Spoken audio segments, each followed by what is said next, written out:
Okay, we're going to get started. Madam Secretary, good morning and welcome to the City Planning Commission Public Meeting. And Madam Secretary, Okay. please begin. Good morning. This is the City Planning Commission Public Meeting held in Spector Hall, 22 Reade Street. Today is Wednesday, September 7th, 2016. As a courtesy during the proceedings, we ask that you please turn off all cell phones and beepers. All speakers should fill out a speaker's card at the desk outside of Spector Hall. In addition, we ask that those providing testimony please identify yourself, limit your remarks to 3 minutes, and speak clearly into the microphone. I will now call the roll. Chairman Weisbrod. Here. Vice Chairman Knuckles. Here. Commissioner Besser. Here. Commissioner Cantor. Here. Commissioner Cerullo. Here. Commissioner Delausse. Here. Commissioner Dweck. Commissioner Eady. Commissioner Efron. Here. Commissioner Knight. Commissioner Levin. Here. Commissioner Marin. Here. Commissioner Ortiz. Here.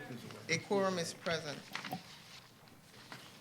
The first item is the approval of the minutes of the regular meeting of Wednesday, August 24, 2016.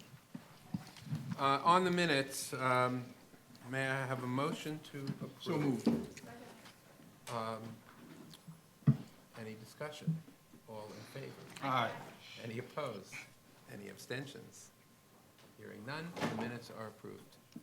Scheduling. On calendar numbers 1 through 7, we have resolutions for adoption. Scheduling Wednesday, September 21st, 2016, for a public hearing to be held in Spector Hall, 22 Reade Street. On the resolutions, may I have a motion to approve? So moved. All in favor? Aye. Any opposed? Any abstentions? Madam Secretary, the resolutions are approved. Okay. The next part of the calendar is the report section on page 7. Okay. Borough of the Bronx, calendar number 8, CD5, C170027, PXX, in the matter of a notice of intent to acquire office space for use of property located at 1775 Grand Concourse for the Administration for Children's Services. For a favorable report on calendar number 8, Chairman Weisbrod. Yes. Vice Chairman Knuckles. Yes. Commissioner Besser. Yes. Commissioner Cantor. Yes. Commissioner Cerullo. Yes. Commissioner Delausse. Yes. Commissioner Efron. Yes. Commissioner Levin. Yes. Commissioner Marin. Yes. Commissioner Ortiz. Yes. A favorable report has been adopted on calendar number 8. Borough of the Bronx, calendar number 9, CD10, C160335, PCX, in the matter of an application for the site selection and acquisition of property concerning Westchester Square Branch Library. For a favorable report on calendar number 9, Chairman Weisbrod. Yes. Vice Chairman Knuckles. Yes. Commissioner Besser. Yes. Commissioner Cantor. Commissioner Cerullo. Yes. Commissioner Delausse. Yes. Commissioner Efron. Yes. Commissioner Levin. Yes. Commissioner Marin. Yes. Commissioner Ortiz. Yes. A favorable report has been adopted on calendar number 9. Borough of the Bronx, calendar numbers 10 and 11. Calendar number 10, CD1, C160250, ZRX.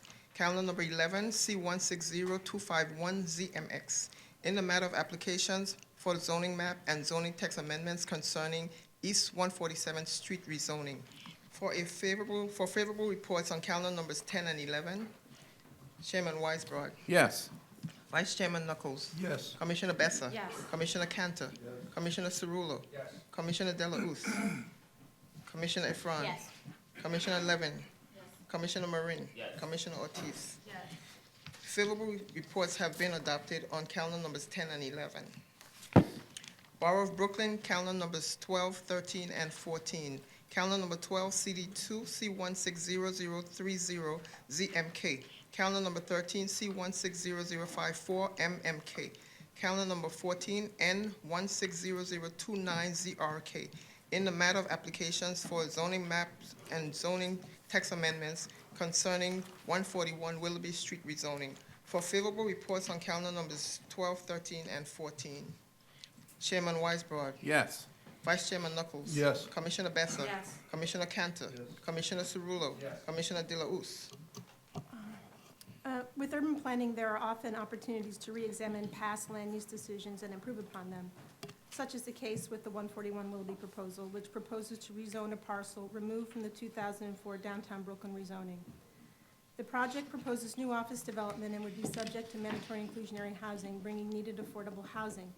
But it does so by setting a troubling precedent of allowing the first zone outside of Manhattan with a maximum base FAR of 18.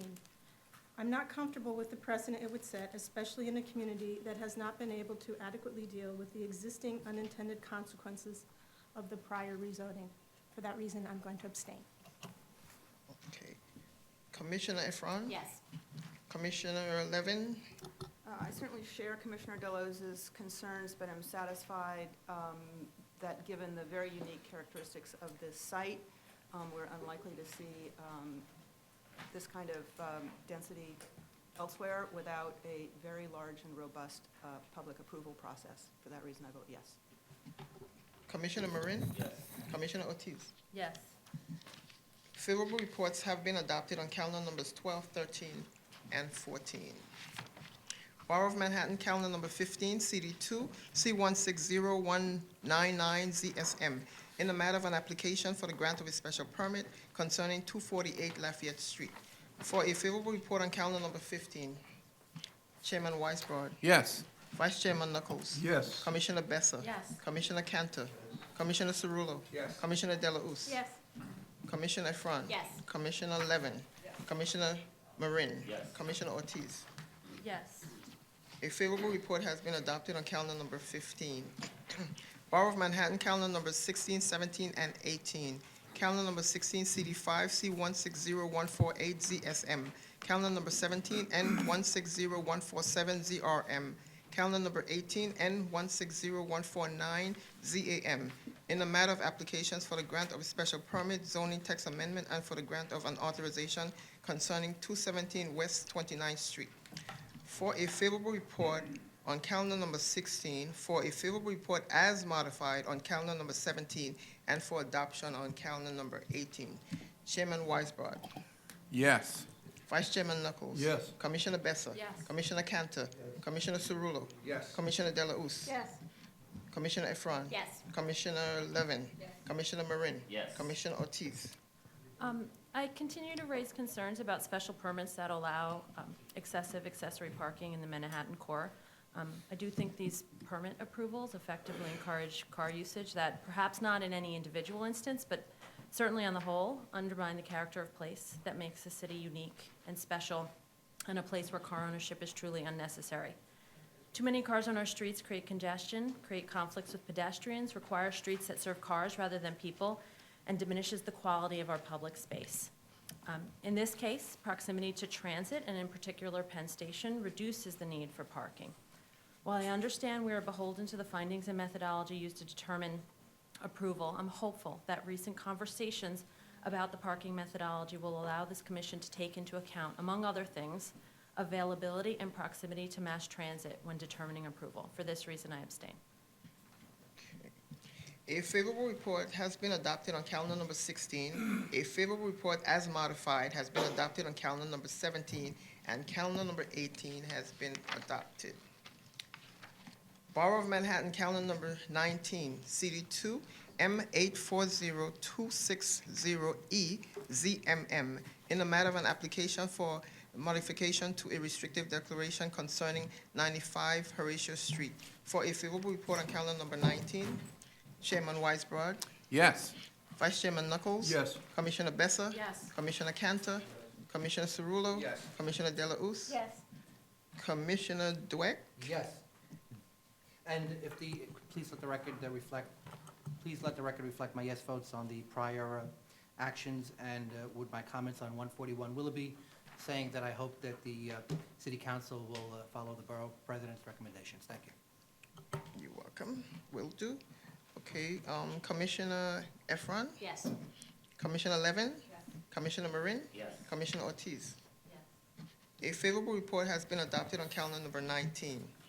Borough of Staten Island, calendar number 20, CD2, N160187ZAR and N160188ZAR, in the matter of applications for the grant of authorization concerning 55 Four Corners Road, for adoption on calendar number 20. Chairman Weisbrod, Yes. Vice Chairman Knuckles. Yes. Commissioner Besser. Yes. Commissioner Cantor. Commissioner Cerullo. Yes. Commissioner Delauss. Yes. Commissioner Dweck. Yes. Commissioner Efron. Yes. Commissioner Levin? Yes. Commissioner Marin? Yes. Commissioner Ortiz? Yes. Calendar number 20 has been adopted. The next part of the calendar is the public hearing section on page 22. Borough of Queens, calendar number 21, CD 12, C160306, ZMQ. A public hearing in the matter of an application for an amendment to the zoning map concerning Merrick Boulevard rezoning. First speaker is Eric Palatnik. Mr. Palatnik? Good morning, Chair and members of the Commission. I hope everybody has an enjoyable summer.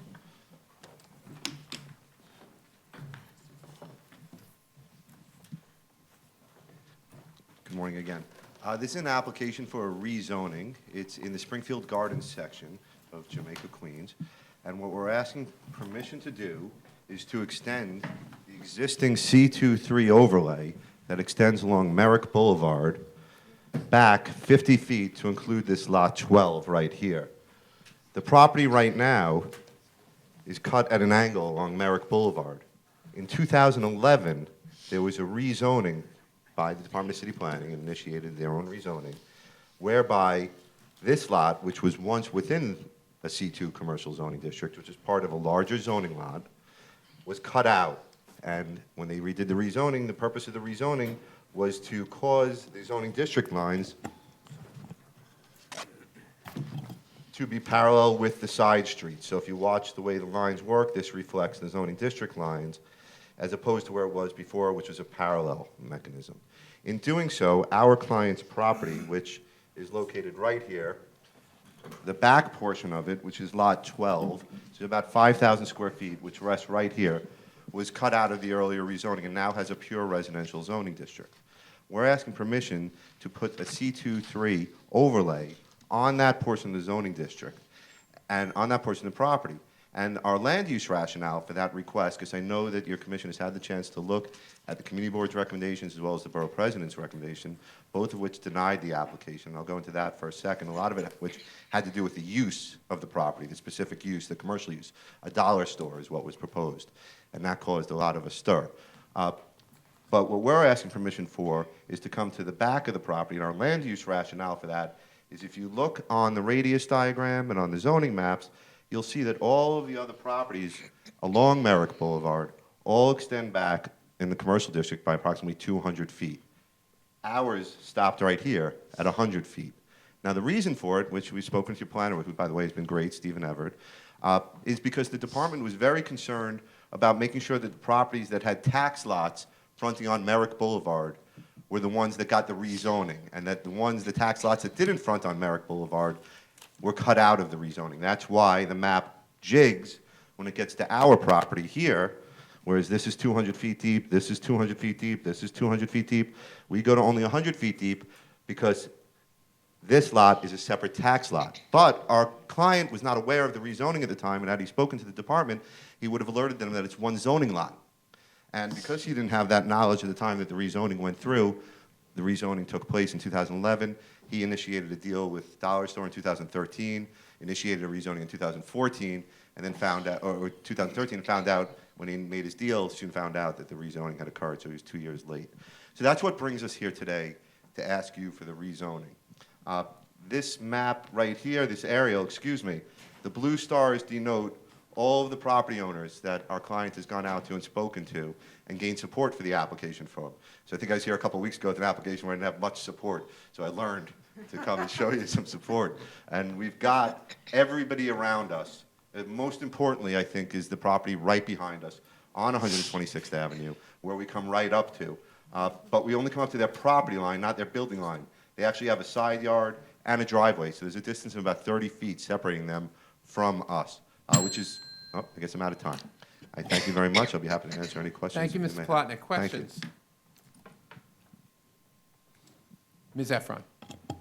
Thank you. I just want to confirm when the building that your building owner owns but is not on the lot in question was built. Was it before or after the rezoning? Are you talking about, oh, that's as old as the hills. It was probably built in the I don't know for sure, but from appearances, it was definitely not built by him. It was probably built at least 20 years ago. He's owned it for 20 years, and it's been there since he's owned it. And are you saying he wasn't, or she wasn't notified when the rezoning took No, place? you know, if I may tell you an interesting story, we've had this discussion once when Councilman Eric Joya was a councilman, and we had the discussion about how a property owner didn't know that a rezoning occurred.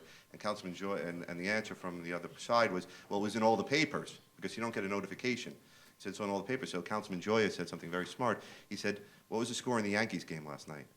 And the person couldn't answer it, because Councilman Joya said it was in the papers yesterday. So it was a very smart answer. The difference, the difficulty is that not all the owners, as you know, during a rezoning, get notification. There is no formal mailing. It's all basically word of mouth. There's outreach to the community board, and there is, of course, outreach, maybe a legal notice here or there, but there's no formal certified letter that would go to a property owner, especially one such as this that doesn't live in the area. So by not living in the area, he really didn't get wasn't able to hear from people that other people might be friends with. Ms. Deleuze. Hi, Mr. Blackman. Thanks for Morning. coming before us again. Thank you for hearing me. I'm just, yeah, a lot of the comments that we received were really about the dollar store use, and although I don't want to mischaracterize what the community board said, but can you talk a little bit about the status of the deal that the owner has? The owner is willing to forego the deal with the dollar store, and we've made that clear to both the Madam Borough President as well as to the community board. That was the underwriting concern. We had spoken to a lot of elected officials in the area beforehand and the community board in the early outset. It's not my style to come to you without doing due diligence ahead of time. We'd received a tremendous amount, or not tremendous, but we received indications of support. But that was before they knew it was a dollar store, or before it really came out that it was a dollar store. Once that topic came up, the conversation changed dramatically. So it was really the dollar store, which we are willing to forego. If there was any, we can give you our word. I know there's no way to enforce that, but the owner is willing to forego that, and he's here today in the audience. Mr. Cantor. Good morning. Good morning. When did your owner acquire the property? 20 years ago. And he held it in continuous? Well, it's as you know, the area is a hard area to get businesses off the ground in. I was just there last night, and that was one of the topics of conversation of the vacant lots in the area. So it takes a lot to get a deal together, to get the financing for it, and he worked very hard on it. And in 2013 was when he actually struck a deal, but he was willing to forego that deal and find another one. But he's been a continuous owner? He's been a continuous owner for 20 years, yes. Ms. Levin. And did he acquire this parcel that's labeled as a site? Was it always? Yeah, it was all one was parcel. always one It zoning traveled as lot, one two zoning tax lot, all Why is three it lots. Why is it two tax lots? It's 3 tax lots. We come across that quite often with tax lots who never merged. Right now, because there was no development on the lots until now, it is this intent, should this be approved, that all lots are going to be merged. I actually told him to hold off on merging the lots until he got the approval, because there was no reason to do it until. But they are one zoning lot, just 3 separate So tax as long lots. as he's owned it, it's been a single. Single zoning single- lot, single yes, zoning lot, yeah. And he bought them all together? He bought them all together, Didn't and disassemble them? he did not assemble them, no. It's been like this for 20 years, Thank you. at least. Ms. Efron. Last question, sorry. Oh, sure. Since it won't be a dollar store, if this goes ahead, is there any thought about expanding the eating and drinking establishment, or? Is there No, the eating and drinking establishment is sort of like a, local joint, It's kind of like a, it's not one that I think is so ripe for enlargement. Mr. Platnick, I wasn't here when this commission removed the commercial overlay, but I don't think you're suggesting that that wasn't quite a conscious decision on the commission's part to do that. I'm not sure if I'm following your comment. I mean, I think the commission, it was not a random decision. No, they on the intentionally, commission's no, part. it's quite the opposite. It was quite a conscious I think it was decision to intentional. remove- Yeah. So, here you're coming to us a very short period of time later saying that we should reconsider a very conscious decision that the commission made just a few years ago. I recognize that, and I could, if I may answer you, I have an answer for that question, that comment, because of course I've thought the same thing. I'm coming to you 4 years later to ask you to do something you told me I couldn't do 4 years ago. It's my belief, after discussing it, that the department, they were not aware of the fact that there was a single zoning lot, and that there was an owner with development plans that it has intended to develop it. And I believe that had the commission at the time known that, the reason why this lot was cut out was because there was no obvious or apparent intent to develop it, and there was no apparent connection to any of the tax lots that fronted on Merrick Boulevard. So without that information, to the planners that were working on the matter at the time and to the commission, they would have no way in the world of knowing the conversation that we just had, that Lot 12 has historically run with the properties, and that there was a development plan in the works. I think had the commission known that, judging by how they treated the other properties around here, and judging by the support that's being given for it from the guys the persons right next door to it, I didn't mean to say it was a guy, I think that somewhat counters that, but of course, it's a good point. I mean, you talk about the support you've gotten from surrounding property owners. As far as I know, we haven't gotten any written support from any property owners. All we've gotten is opposition from the community board and from the borough president. And to this moment, we haven't gotten, I mean, unless you have we have other letters. people who are prepared to testify today, I'm not aware of any support that we've gotten from anybody. I apologize. We thought this had made it into the record. We're passing up to, we only have one copy of it right now, but we could certainly, of course, we thought that you had that in front of you, and we apologize. I don't think we that ever it was got. not. I apologize. The intrepid Mr. Everett, who, as you say, is an excellent planner and has been very diligent here, but as far as I know and as far as he knows, we've never gotten anything on this. I apologize that didn't make it to your Were desk. these letters presented to the community board and the borough president? Yes, they were both presented to the borough president and to the And community board. the community board and the borough president still The oppose issue, the application? they opposed the use of the property. That was made very clear, that they didn't want another dollar store. They didn't oppose the rezoning. They opposed the Well, I use. think there's some suggestion that the community and/or the borough president would be happier with housing on the site. I didn't see that language in particular in any of their recommendations, but of course, that's the obvious, if they don't want the commercial, they'd like to see residential. As it's zoned for it today, right? On its own lot, on Lot 12. No, I understand that. But the reason why we're here is not just because we were left out and it's sour grapes, but it's also because what we were left with is an irregular lot. We were left with a lot that when you look at the angles, you're left with 44 feet on one side and 110 feet on another side, with an angular front on it. You're sort of left with an awkwardly shaped developable site. And that's really what's urging our request. It's not at the point that we have sour grapes over everything. And I spoke to the borough president's office at length with Mr. Irving Poy, the land use director, and they were very insistent upon supporting the community board's recommendation. So we presented these letters of support to them. And I apologize you didn't have those in your record ahead of time, and we apologize to Mr. Everett. You should have had those. We're stuck between a rock and a hard place. We weren't aware of the rezoning in 2011. If my client were, we wouldn't be here today. And had we known that the dollar store would have caused so much trouble, I think at the very beginning, we probably would have pulled out at the very beginning and come to you with a very supported application, say, without a dollar store. So if the site was rezoned, if we did approve this application, what would you put here? And how would we be assured that it wouldn't be a dollar store or something equally unacceptable to the community? Well, that's always the difficult question, of course, with the commission, because we don't have any mechanism by which for you to restrict our uses on the property.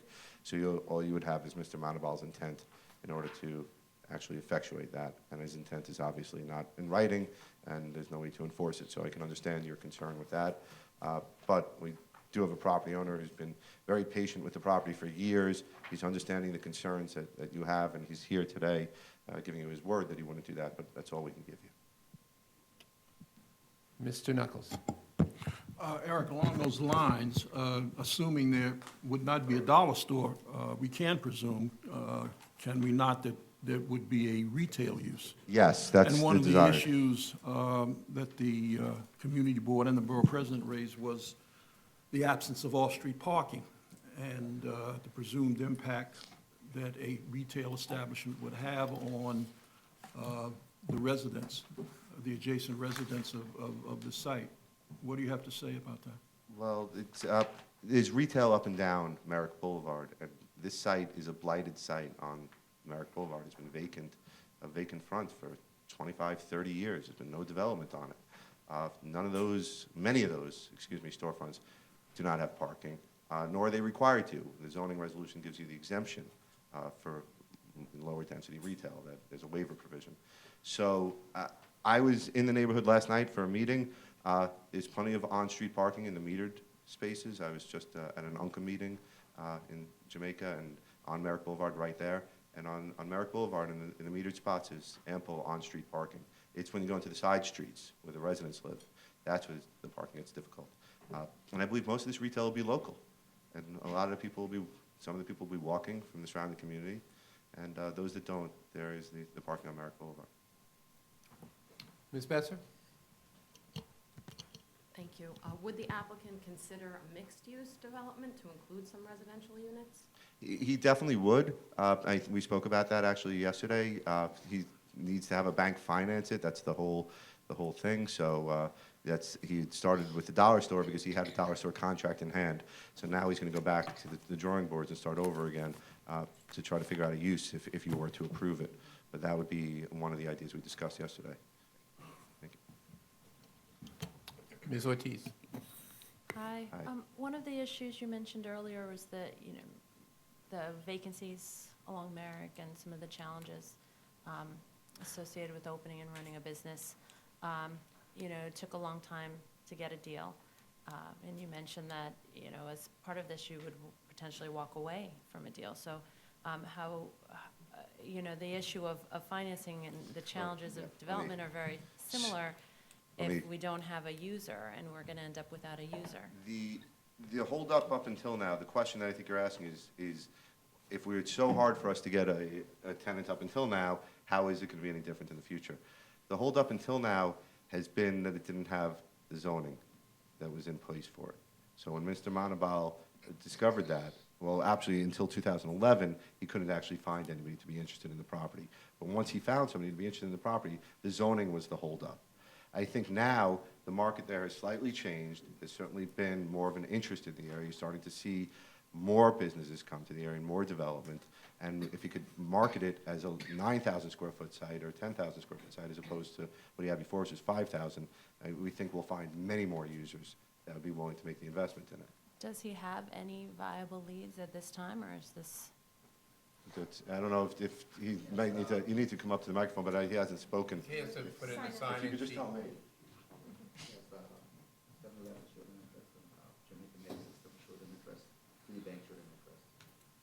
So as you just heard from him, he's been talking to TD Bank, he's been talking to 7-Eleven, and the third one was? Jamaica Medical is the third one. He's been looking at the site. Thank you. Any other questions for Mr. Plotnick? Thank you. Thank you for your time. Is there anyone else who wishes to be heard on this matter? If not, the hearing is closed and you have to put in a sign-in sheet. Oh, I had it. I filled one out. Yeah. Excuse me. No. You can always give him. Yeah, sure.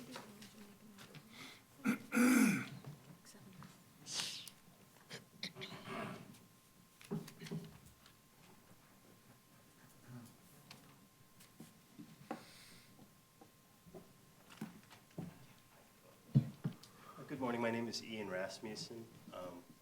I prepared, excuse me. 1 second, let me get it. Okay. Okay.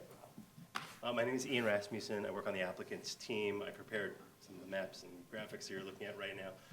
I did want to speak to your point, which was that it could at least be said this might serve to undermine the 2011 rezoning. If I could just have a moment. Take the microphone. Take the microphone. Oh, great. If you see in the thumbnails here, the size of the South Jamaica rezoning extends from basically the Belt Parkway almost all the way up to what we call the downtown Jamaica district. So While I think that the action is intentional, how fine-grained it was, I think, is perhaps open to some debate. What appears to be very intentional is the strategy to replace a what appears to be very intentional in the 2011 rezoning is a strategy of replacing a commercial overlay that had a constant depth on either side to one that did its best to match the lot lines of the properties along Merrick, so as to avoid the split lot conditions, which create all sorts of zoning problems. It's really an anomaly, I think, that here, and you see it here too, the depth of the overlay that's been created on this block is exceedingly deep. I mean, when you draw the thickness of the line on the zoning map, it touches the edge of the block. So here, the depth of the commercial overlay is about 40 feet.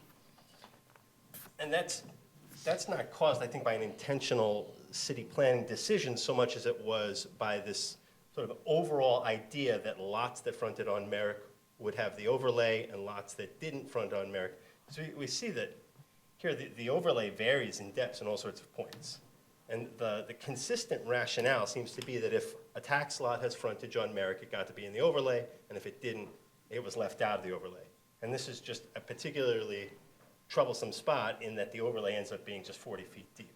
And nowhere else along here is it quite as shallow as that. So I think what happens is it leaves the possibility that not only will the lot just to the north of the restaurant remain vacant because it's so small and its depth is so shallow and it can't combine its use with the adjacent lot, but then lot 12, which is the subject of the proposed rezoning, is then surrounded by an auto body shop and a restaurant that potentially could enlarge, as somebody said, but it's unlikely. So it really seems like it would be stunting the development, or say the proposed or imagined residential development of lot 12 would be exceedingly unlikely, surrounded by commercial uses and a body shop. Thank you, Mr. Rasmussen. Was that line of reasoning presented to the community board and the borough president as well? I wasn't present at their hearings. Thank you. Questions to Mr. Stay up. They might have questions. Questions to Mr. Rasmussen? Thank you. Now you can sit down. Thank you. Thank you very much. Is there anyone else who wishes to be heard on this matter? If not, the hearing is closed. Thank you.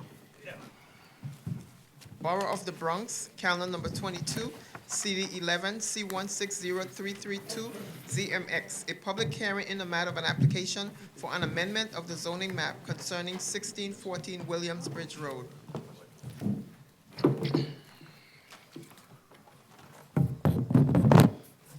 First speaker is Eric Palatnik. Welcome back, Mr. Palatnik. It's been a long time. I hope you had a nice summer, or a nice fall. Good to see you. I feel like I'm on one of these game shows, one of these sketch shows where they change the sketches, they have to run around and change the background. Good morning again. I have an application for a rezoning, different than the last application I just presented, in that it is well supported by Councilman Vaca, and it's well supported by Community Board 11. So I'm happy to come to you with their support. It's an action to legalize at its core and bring into conformance, legalize an existing law, Calderon and Santucci, two gentlemen of which are right here. And it's to legalize their use, which they've been operating without the right zoning for the past 15 years or so. They were unaware. They thought their law firm was allowed to be there. And then they started to get some violations. In 2014, which is when we brought an application to the department. We've worked very closely with the department to create a finely grained rezoning to take what's a pure R4A in an R4 district in the Williamsbridge section of the Bronx at the corner of Pierce and Williamsbridge Road. And it was pure R4 and R4A on either side of Pierce, but there are commercial uses lining the intersection. So these red dots here all represent the commercial uses.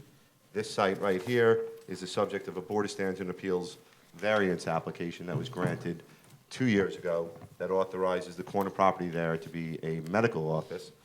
And there have been some houses constructed on this lot since then. I'll show you some pictures of in a second. And we've spoken to the real estate broker there, who's having a lot of difficulty with the first few floors there, and they would support the rezoning as well.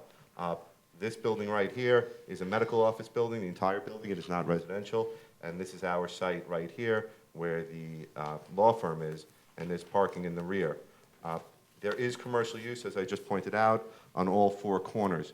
Originally, we worked with the department. We brought the idea to just rezone just this corner, and the department had asked us to reach out to the community board and speak to them about bringing the rezoning to encompass all four corners, so it's part of a comprehensive plan, and it's more in line with the existing non-conforming uses which line the block. Jessica, if you could put up the photographs.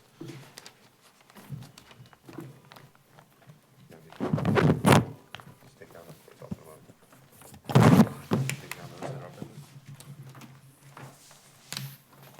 So this just brings you in a little more detail. This is the office that we're talking about, the law firm.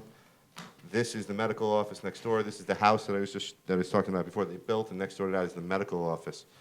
What you're looking at right here is across the street from the law firm. The law firm is down the block over here, and you can see the commercial uses over there. More photos? You guys got to stand up and stay up with me. Don't sit down. You're on the clock today.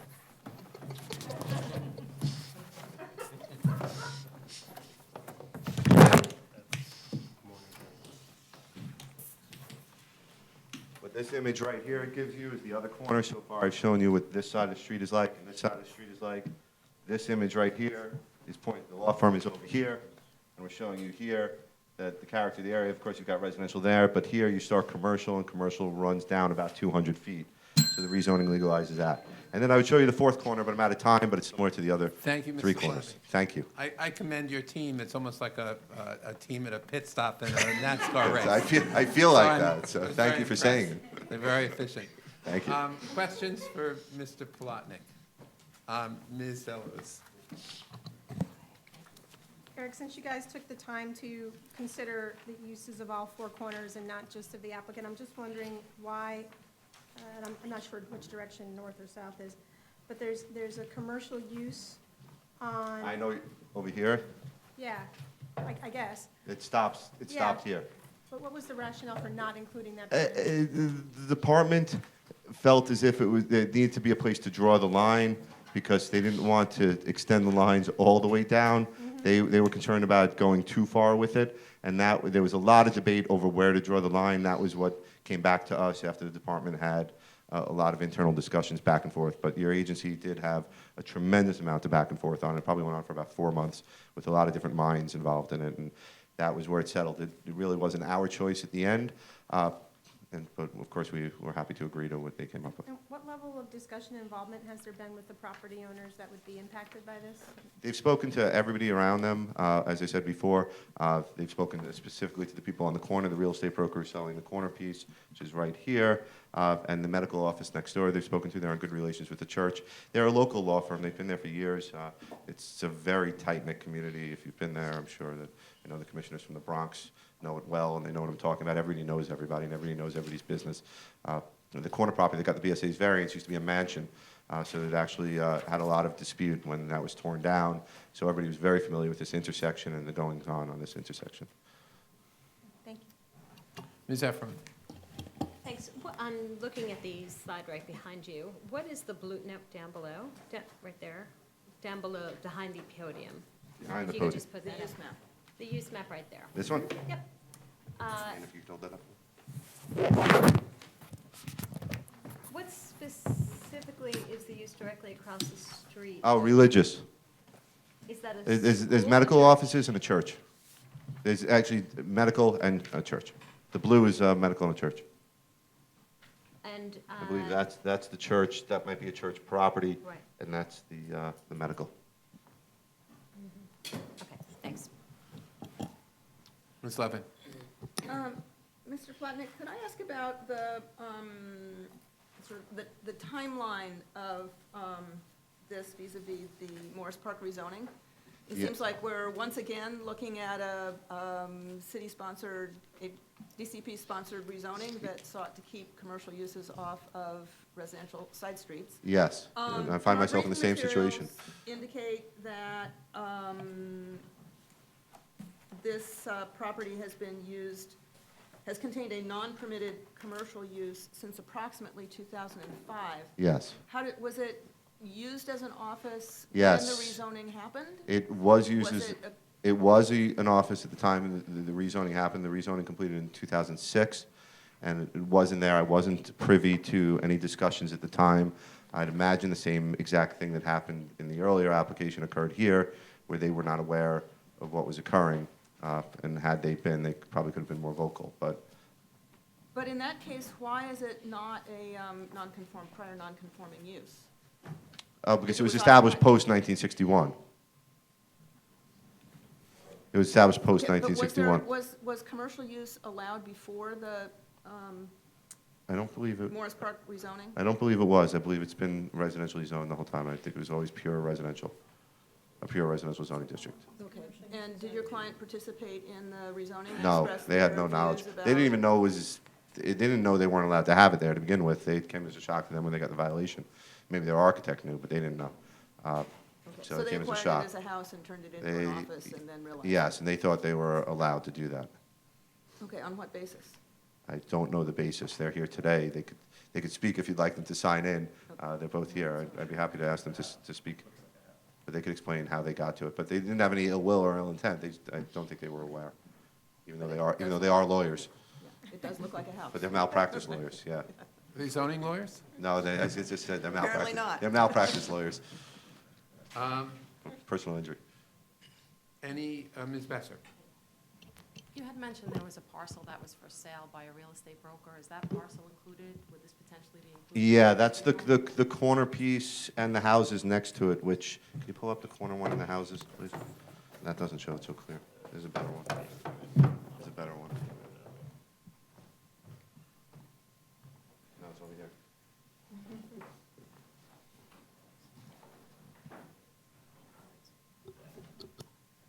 There, put it up here. Thanks.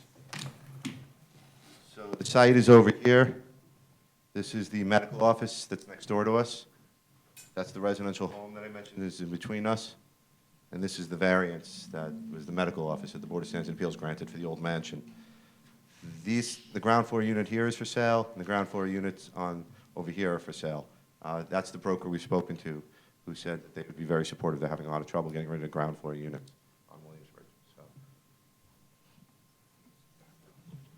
I'm sorry, I just was wondering. Oh, sorry, I apologize. Would they potentially be included in this? Yes, they would be within the rezoning, yes. Thank you. Any other questions for Mr. Plotnick? Thank you, Mr. Plotnick. Thank you for your time. Is there anyone else who wishes to be heard on this matter? If not, this hearing is closed. Thank you. Borough of the Bronx, calendar numbers 23 and 24. Calendar number 23, CD4, C150312ZMX. Calendar number 24, N150313ZRX. A public hearing in the matter of application for a zoning map and zoning text amendment concerning Concourse Village West rezoning. The first speaker is Nora Martins from the Upper Manhattan Development Corporation, and our distinguished Vice Chairman wishes to make it clear that the Upper Manhattan Development Corporation has nothing to do with the Upper Manhattan Empowerment Zone. Development Corporation. Development Corporation. Yeah. Yes, okay. Good morning, I think I Chair said Weisbrod. that. Good morning, Good Commissioners. morning, how are you? I have to apologize, our presentation boards are in transit at the moment. I'm happy to go forward with the materials you have in front of you. You're on, so you Okay. go forward. All right, great. So this is an application for, Excuse me, your name? oh, I'm sorry, Nora Martins from Ackerman LLP, Land Use Counsel for the applicant. The applicant here is requesting two land use actions, a zoning map amendment, part of Block 2458 in the Bronx, to change a C3 zoning district to R7D, R7D with a C14 overlay and R8 zoning districts, as well as a zoning text amendment to map mandatory inclusionary housing area coterminous with the rezoning area. The purpose of these actions is to facilitate development of 3 buildings on Block 2458, which will be known as the Concourse Village West Apartments. All 3 buildings will be 100% affordable, ranging in income levels from 37% up to 100% of AMI, and I have Ron Schulman, who is the project's affordable housing consultant, he'll speak more to the affordability program after I've concluded. And in accordance with the zoning text amendment, 30% of the floor area will be permanently affordable at 80% AMI pursuant to option 2 of the mandatory inclusionary housing program. The development will also include community facility space and commercial space in 2 of the buildings. The project area is in the Concourse Village neighborhood, bounded by the block is bounded by Grand Concourse, East 156th Street, Concourse Village West, and East 153rd Street. And the project area consists of the 3 development sites, which are lots 13, 35, and 49, and 5 other properties that are included in the rezoning area. The entire area is currently zoned C83, which is a general service commercial district with a low-density FAR of 2 for commercial uses.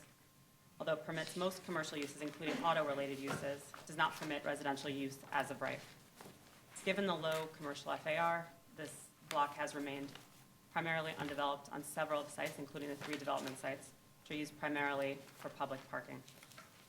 Replacement of these underdeveloped sites with residential uses will be more compatible with the surrounding area, which includes the Mott Haven Educational Campus to the east, Concourse Village Apartment Development to the northwest, and also and other residential development along Grand Concourse. As mentioned, the 3 development sites are occupied with parking. Lot 13 has a 1-story office building and parking lot for 150 cars. Lot 49 has parking for 150 cars. And Lot 35 has a 1-story laundromat and garage and a parking lot with stackers that has a capacity for 99 cars. The 3 buildings that are proposed include Lot 13, which is 702 Grand Concourse, which is located on the Grand Concourse in the proposed R8 zoning district, which is an extension of the existing R8 zoning district that occupies a portion of the block along Grand Concourse. It's also within the special Grand Concourse district. Be 14 I will stories. give you a dispensation, Ms. Martins. Your boards have arrived, so. Thank you. If only we had the team at the last project. I think you could get lessons from them. They did a very, very excellent job. I'll give her an extra minute. Her time is up. So I'll let her continue. I'll just go briefly through the proposed developments. We're giving you an extra minute, so you have a minute. 60 seconds, coming down. Okay. So that's the building on 702 Grand Concourse, 14 stories. It will be residential, 100% residential. That building the design has been substantially changed since the community board 4 meeting where they had some questions about making sure the design was more contextual with the Art Deco character of Grand Concourse due to its adjacency to the historic district and also its location within the special district. So that building was revised to, as you can see, the other 2 buildings, which are far more modern, to include more elements characteristic of an Art Deco development. That will continue to be refined and prior to construction in order to make sure that the community board is happy with that design. This is 180 East 156th Street on the corner of East 156th and Concourse Village West. The proposed R7D C14 zoning district, 8 stories plus a basement and cellar, will include commercial space on the ground floor and parking in the cellar level. And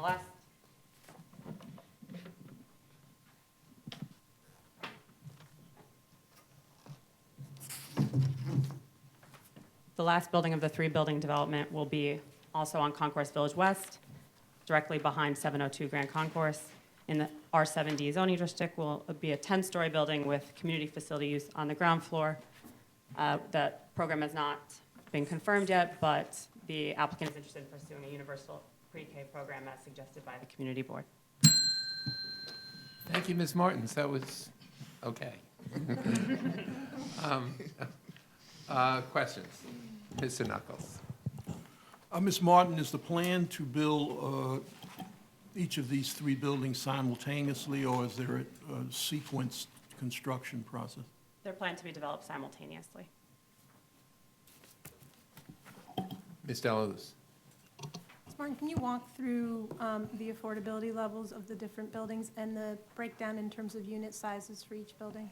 Sure, actually, Ron Schulman, who's going to follow me, will Do that? present that and then can answer any questions. Okay, great, thanks. Ms. Levin? Yes, Ms. Murphy, I have two questions. One is about the decision to locate the commercial portion of the project, where you've chosen to put it on the Concourse Village side, and what commercial use you anticipate, or your client is hoping to attract to that location. And secondly, the community board has raised concerns about the impact on parking availability in the neighborhood during the construction process, and whether your client, I'm curious whether your client's given any thought to temporary parking arrangements. I gather that when we're complete, there'll be in fact more parking than there is now, but we're going to have a during construction phase impact that is going to be a challenge. Right, of course. So to the first question regarding the commercial use on the corner property here, the site lent itself to commercial development, has a bigger floor plate. This lot is, and its corner location, a tenant has not been identified yet. We would like to work with the community board and with small business to identify, hopefully, a local retail tenant or tenants to occupy that space. And then with regard to, I'm sorry, your second question? Parking, impact on Oh, yes, parking, I'm sorry, especially parking. during construction. So during construction, all those that currently park in the lot will be notified well prior to commencement of construction, and the applicant and the development team will work with them to identify availability in nearby parking garages in order to minimize that impact on the neighborhood during construction. Have they even begun to look at whether that's feasible? Is there parking available? That's something that they have not begun to do, but would do shortly based on where we are in the process now. Ms. Efron? Hi, thanks. In the Borough President's report, he mentions the possibility of moving the front entrance away from the slaughterhouse to the other end of the property. Though I see the facade's been redesigned, has that shift been considered? That's something we can consider. It hasn't been planned out yet, but we can consider, and we can get back to the commission on whether that's feasible. Thanks. Any other questions for Ms. Martins? Thank you. Thank you. We also have, just to answer questions, the project architect, Eric Asensio. Would anyone, my colleagues, like questions to the architect? Okay, if not, the next speaker is Ron Schulman from Best Development Group. Mr. Schulman. Good morning, Mr. Chair and all commissioners. Thank you for allowing us to speak. My name is Ron Schulman. I am principal owner of Best Development Group. We provide consulting services for affordable housing on projects in New York City. I'm going to just dive right into the affordability because you've heard the presentation of the buildings. This will be financed under the Mix and Match program, 50-50 program with New York City, HPD and HDC, where 50% of the units will be at 60% of the AMI or below. The range will be actually 40 to 60% of AMI, and we'll hit all those levels, 40, 50, and 60. The other half of the units will be 50% between 80 and 100% of AMI, and within that second half, 30% will be at 80. Those are the mandatory inclusionary housing units, and those will be distributed evenly through all three buildings. So regardless of the size or the shape of the buildings, each building will have 30% at 80 mandatory inclusionary housing in each building, and then there will be an even proportionate mix of affordability types and unit types. The rents are very inclusive. We have the lowest rent is $596 for the least expensive studio, and it goes all the way up to $2302 for the largest 3-bedroom, 2-bath apartment. We're hitting a mix of New Yorkers that earn between $23,000 to $98,000 per household, based on household size. So that is a wide variety of New Yorkers, working people, to live in these three buildings. The buildings, of course, will have to go through the HPD design review and specifications, since they're going to be financed by HPD later this year by June. This is in HPD's fiscal year closing. The project sponsor is the Willoughby family, who own and manage the Upper Manhattan Development Corporation. Danois Architects are the architects. We're the consultants. Ackerman are land use and finance counsel. The project site is in, I think, a great site of the Bronx, Lower Concourse, accessible to all transportation. You can walk to the B, D, and the 4 lines. You can transfer to the 2 and the 5. The Bronx 1 and 2 buses on the Grand Concourse. Schools are there, obviously, across the street. There's shopping on 161st Street and along parts of the concourse. The project will probably take about 30 months to build. All 3 buildings will be built at the same time. The mortgage and note from HDC and HPD will wrap around all 3 buildings. It'll be one financing. We've done that before where you can finance multiple building sites under one financing. This is our third 50-50 project that we've closed in the Bronx, just a point of information. The other 2 were closed last year. So there is a demand for mixed income housing in the Bronx. And I'll be happy to answer any questions. Thank you. Thank you very much, Mr. Schulman. Questions, Mr. Schulman? Mrs. Delos. Mr. Schulman, you anticipated a number of my questions, including the one about the ownership structure and whether or not the financing was going to be for all 3 buildings simultaneously. So the only question I have left really is the breakout of the studios, 1s, 2s, and 3-bedroom units. Okay, so right now in our initial breakout, I would say we're estimating 50% 2s and 3s and 50% studios and 1s. But let me give you more specifically.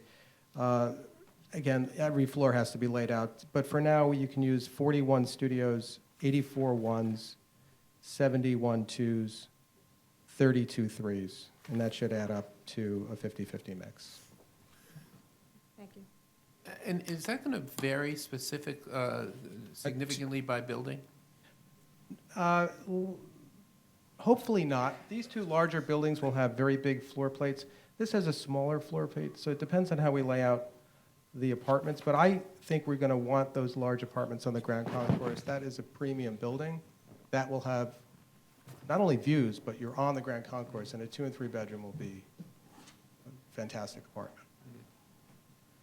Last thing I didn't mention, though, is this will receive Article 11 tax exemption to keep it affordable for 40 years. So is there a nonprofit involved? We will probably use the New York City Housing Partnership. Yeah. Thank you. Any other questions for Mr. Schulman? Hearing none, that was very clear, Mr. Schulman. All right, thank you so much. That's highly unusual. Do our best. Have a good day. Thank you. Thank you. Is there anyone else who wishes to be heard on this matter? And if not, the hearing is closed. Thank you. Okay, Borough of the Bronx, calendar numbers 25 through 28. Calendar number 25, CD6, C160365ZMX. Calendar number 26, N160366ZRX. Calendar number 27, C160367ZSX. Calendar number 28, C160368ZSX. A public hearing in the matter of applications for a zoning map and zoning text amendments for the grant of special permits concerning 1932 Bryant Avenue. All right, this is going to be a applicant team 15-minute presentation. Okay. And the team, the signed-in team consists of Carolyn Harris, who is at the podium, John Wolfling from Datner Architects, Susan Albrecht from the Association of New York Catholic Homes, and Stanley Grayson, Association of New York City Catholic Homes. So with that, Ms. We will Harris, be, the floor is yours. I'll speak quickly. I understand that you're very well briefed about the project, and rather than going through it in great detail, again, I wanted to focus on some issues that we understand were raised both at the certification and yesterday at the review session. To re-summarize, however, just so we all are on the same page, the actions here are a rezoning of the parcel from R71 to R8, and a very small sliver of 2 out parcels are being rezoned as well. And we're seeking a C24 overlay on the parcel, particularly on Boston Road, and then wrapping onto East Tremont. There will be a mapping of an MIH district here as well. We're seeking a modification of large-scale plan. This, I'm sure you've already heard the projects for Lambert houses, Lambert and this project, large-scale plan, used to be one large-scale plan. And the Lambert houses have split us in two, and so now we are a standalone large-scale plan, and we are seeking amendments to those, modifications to our new large-scale plan, which is really the old large-scale plan, which now needs modification. In particular, we need modification to have this parcel allowed to be used as residential use instead of a garage. And we're seeking waivers of height and setback, rear yard, and parking for existing affordable buildings on the other sites in large-scale plan. So that's an overview. The project intends to develop approximately 290 units, all below 60% of AMI, and a range of units from 0 to 3 bedrooms. And the total building, including community facility use and commercial use, will be 309,000 CFA at 6.24 FAR. So regarding the impact of this rezoning and large-scale plan modification on parcels outside of our development site, I wanted to focus on those questions, the broader picture first. Parcels 8A and 9 are in ownership of affiliated institutions. In other words, the parent organization is the Association of Catholic Homes, but there are subsidiaries, HDFCs, for each of the different projects. So our project is the Second Farms Neighborhood Housing HDFC. Parcel 8A is West Farms HDFC, and Parcel 9 is also Second Farms. There are currently no plans to develop the two other parcels. There is development potential. If there were ever a plan to redevelop, we would have to come back to amend the large-scale plan accordingly. In the parking waiver we are seeking is for the parking that used to be provided for parcels 8A and 9 in the garage that we're demolishing. Already 73 spaces have been relocated to on-site parking close to those parcels. Part of the reason the garage didn't work was that it was remote from parcels 8A and 9, and now the parking that will serve those buildings is very close to those buildings on the at grade. There are 73 spaces. We understand that only 43 are actually used by tenants in those buildings. Because we're seeking an elimination of the required parking under the new waiver provisions for affordable housing, I know there's a question of if we wanted to completely eliminate the parking, could we do that, since now we're calling it permitted parking. It theoretically could be done, but again, we'd be back here at city planning seeking a waiver, and the only reason to do that would be if there was going to be some other potential development on the location of those parking spots. But right now, most of that parking is part of our open space requirements. So we really can't get rid of it until we come up with another plan, and so we would be back here. So it's just one hurdle that we've cleared away in case that ever comes to pass. The out parcels that are in the rezoning are only getting a smidgen of additional floor area. They are currently non-complying. They will come into greater compliance, but neither building will be completely complying with the additional floor area from the R8 rezoning. Questions were raised about the lot line windows on the out parcels. This is lot 82 and 77.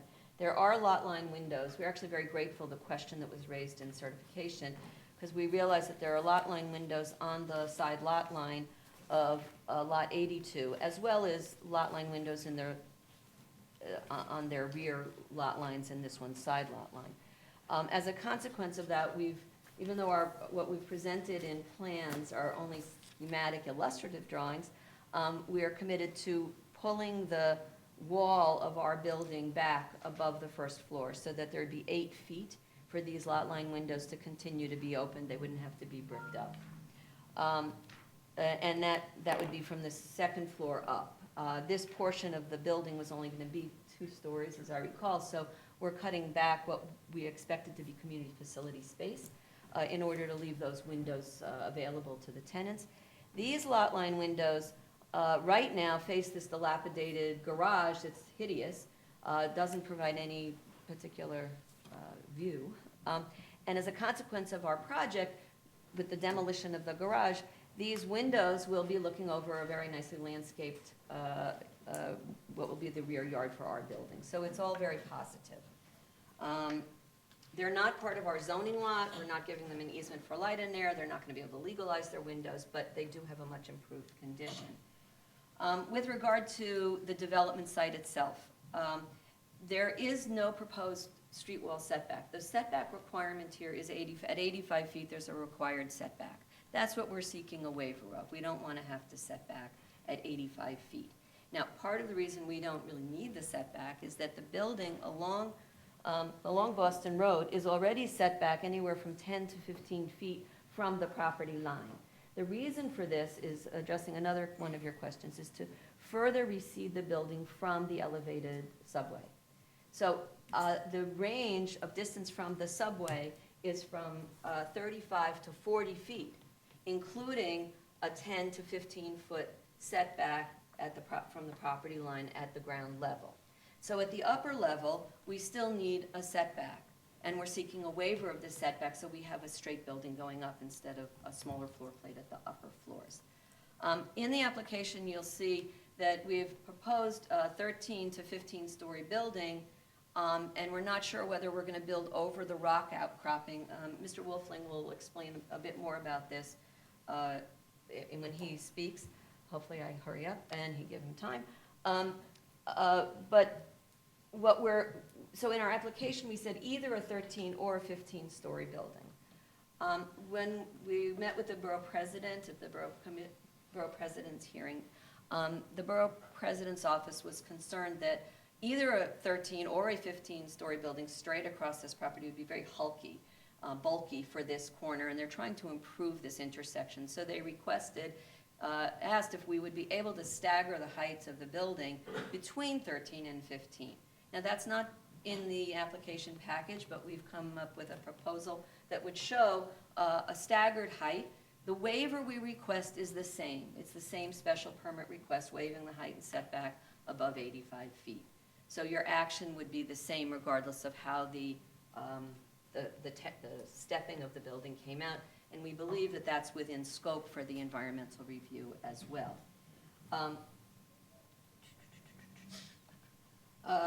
Another question about the proximity to the railroad. Yes, it's noisy, but as a result of our environmental assessment, there were requirements for windows that meet the required decibel levels and protection. So we do have that design feature of windows. What I'd like to do is turn this over to Mr. Wolfling for the rest of the questions. Huh? The rear yard waiver, if you want. Oh, the rear yard waiver, I'll just follow up on that. Because we're pushing the building back, we don't have as much rear yard. So the rear yard waiver is a direct consequence of pushing the building away from the elevated. And it really only affects a small portion of this site. It's an irregularly shaped site, and we'd have to take a chunk out of part of the building if we didn't seek the rear yard waiver. So we have handouts. I know we don't have the whole board up, but if you wanted to follow Mr. Wolfling in his presentation, I'm going to hand out the plan you already have, but just to make it easy for you, which is the Z04. And also, you'll see Give it to the Z04, and then an illustration of what this stacked building would be.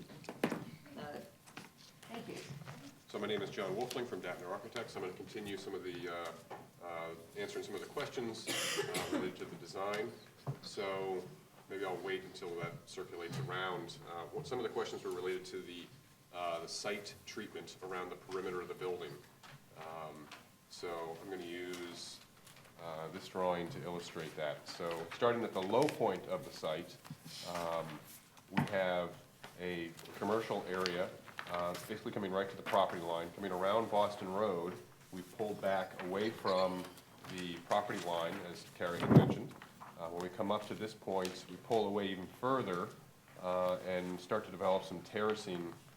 There was some information, I think yesterday, about these potentially being entries into the building. That's not actually the case. So these would be terraced areas as the building comes up. There is a rock outcropping here, which is a significant feature for the site. It poses some complexities, which is why we have these two variations in the building height. It's an irregular part of the site, so it would be very difficult to program that as active outdoor space. What we've done is we've located the active outdoor space in this area of the site. So as we continue around here on Bryant Avenue, this would be the main entry into the building. This would be a landscape courtyard, active and passive recreation space here. Coming around, these are the two out parcels, and then coming down along East Tremont, it slopes back down to the low point. So those are a quick summary of the site conditions around the perimeter, some of the site work. I'd also like to talk a little bit about the proposed response to the borough president's comments about having a stepped building. We actually think it's a very appropriate comment, and this is an illustration of what that might look like, and the idea of breaking the building down into, instead of being one large mass appearing as several different buildings, is illustrated in the second page of what we've just handed out. These are conceptual drawings, but the idea would be to separate these stepped masses and have entry points or circulation cores that would separate those components of the building. I think it's actually a good comment and one we'd like to pursue. This is an illustration that indicates what that proposed stepping might look like within the two envelopes of the building. This is the original 13-story envelope that's indicated coming to the end of the site, which is, at this point, our 15-story scheme is this dashed line that comes up and stops 50 feet short. So if you were to overlay these two envelopes, these two loose sweaters, if you will, the proposed stepped building, which is indicated here in the gray with the red dashed line outside of it, it fits in really an overlap of those two envelopes. As Carrie had mentioned, the height and setback waiver along East Tremont is the same in both cases. So I think in that regard, there's no additional shading, no additional environmental impact. It's the same FAR. We would just move the FAR around on the site in the stepped configuration. Okay. I think that's most of the questions, so I'll let Stan or Stan.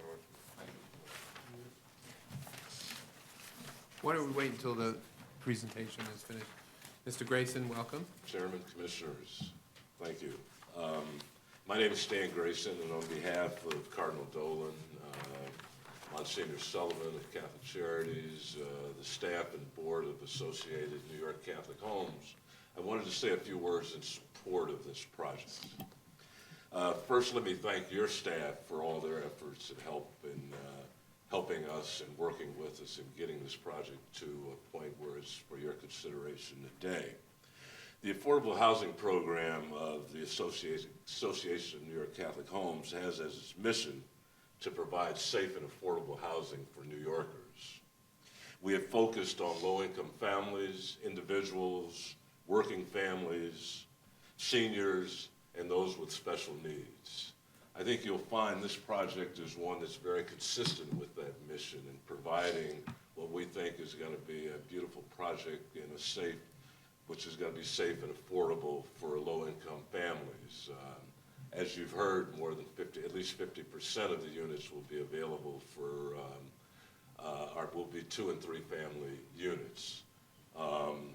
You know, the administration has focused on low-income families as part of their housing program, and again, we think that this project is very much consistent with that, and we're excited to be a part of the affordable housing project for New York. Thank you very much. Extremely well timed, as always, Mr. Grayson. We will open it up to questions. And Mr. Cantor, I think, was the first. A question to the architect for this suggested breakup. Are you gapping those 3 buildings? Gapping them? Yeah. There would be, at the points where they come together, we would pull the building wall, the envelope wall back, so that there would be that articulation. And it might be a different material, but it would certainly be in a different plane. Is it accessible to go from one side to the other? There are actually going to be 2 building segments. I don't think we have drawings to illustrate that, but the One of the challenges with the building is it's very long, so we're trying to minimize the corridor length for safety and security reasons. So we would actually have 2 building Are segments. you effectively making an alley? No? That's where I'm confused. Okay. It'll be a bar building, but it will have separations within the long hallway. They may even have separate entrances, but it will be one technical building, but maybe separated along the perpendicular to East Tremont. But can someone go from front to back through the gap? There's not going to be a gap you can walk through. Okay. I think Commissioner Cantor's question, just based on this diagram, it looks as if there may be alleyways in between the buildings. It's just the coloration in order to show articulation. Thank you, Mr. President. Mr. Knuckles and Ms. Delos. There's going to be retail in this project along Boston Road. Along Boston and East Tremont. And I know this is premature, but what's contemplated? What would be the size of the retail again, and what's contemplated as The possible total- retail uses? The total commercial floor area is 14,500 square feet, and we're looking at some retail shopping and uses that would be appropriate for being right near a subway entrance. So maybe some food service. We're trying to make it not a dollar store type of environment. Not to stress a point, but Is this considered a fresh food desert of sorts, or is it? Mr. Grayson will speak to the commercial opportunities. It is a bit premature, but our current thinking is to focus on some users like financial services, banking, or pharmacy as kind of anchors for this particular project is our focus right now. Okay. Ms. Efron. I think that. Oh, no, I'm sorry, Ms. Delos, excuse me. Ms. Delos, then Ms. Efron. Pardon me. It's okay. A couple questions. I'm glad you provided this picture actually of the back. It's really the first time we kind of see the potential back of the building, which to me raises a question, especially, first, I think it's great that you all are taking into consideration the lot line windows for the adjacent property. I'm just wondering, is there going to be an active or passive use of the roof on top of the community facility space, which could then, of course, create a conflict with those Right. windows? We had not intended to have that outdoor space at the second floor be an active space. It might be a extensive planted roof, something like that. But the active space was really going to be in this entry courtyard along here, which is at the level of the entry to East Tremont. And we may, in that rendering, you can start to see where we might have 2 separate entrances into the building through that same common courtyard. It's a scheme we often do, especially for these larger developments. So the issue of entrances came up during the review session, and I think you may have corrected that there will be no masonette entrances. Is that correct? Yeah, it'd be very complicated and expensive to do something like that. So. Okay, I thought so too, but I'm glad you corrected that. And then, if you could give the unit and affordability breakdown, and then just highlight a couple of the sustainable features. There's obviously some, so that would be helpful. Okay, so I'm going to talk a little bit about sustainability, and then I think Susan will talk about affordability and units. Great, thank you. So the building is actually, because of its site conditions and the proximity to the railway, there's going to be a very robust envelope, and I think we're going to end up with a mechanical system that is a very high efficiency. So because of the site conditions, we are pushed to this kind of sustainability strategy that's kind of absolutely necessary because of the noise. So in addition to that, we're going to do things like potentially some solar panels on the roof. I think you can see that in the rendering. That's subject to cost considerations, of course. We're going to be following enterprise green communities, so that's kind of a given. So I think our practice is very much about integrating sustainable design into the project. Enterprise certainly helps with that. So I think there's just a basic design. Is it double glazed or triple glazed windows, out of curiosity? It'll probably be triple glazed along this facade because of the noise considerations. They are very high, the noise considerations. And if we do That special mechanical system along this side of the building, it makes sense to do it up for the whole building. You wouldn't do through-wall ACs on this side and VRF on the other side. Right, okay, thank you.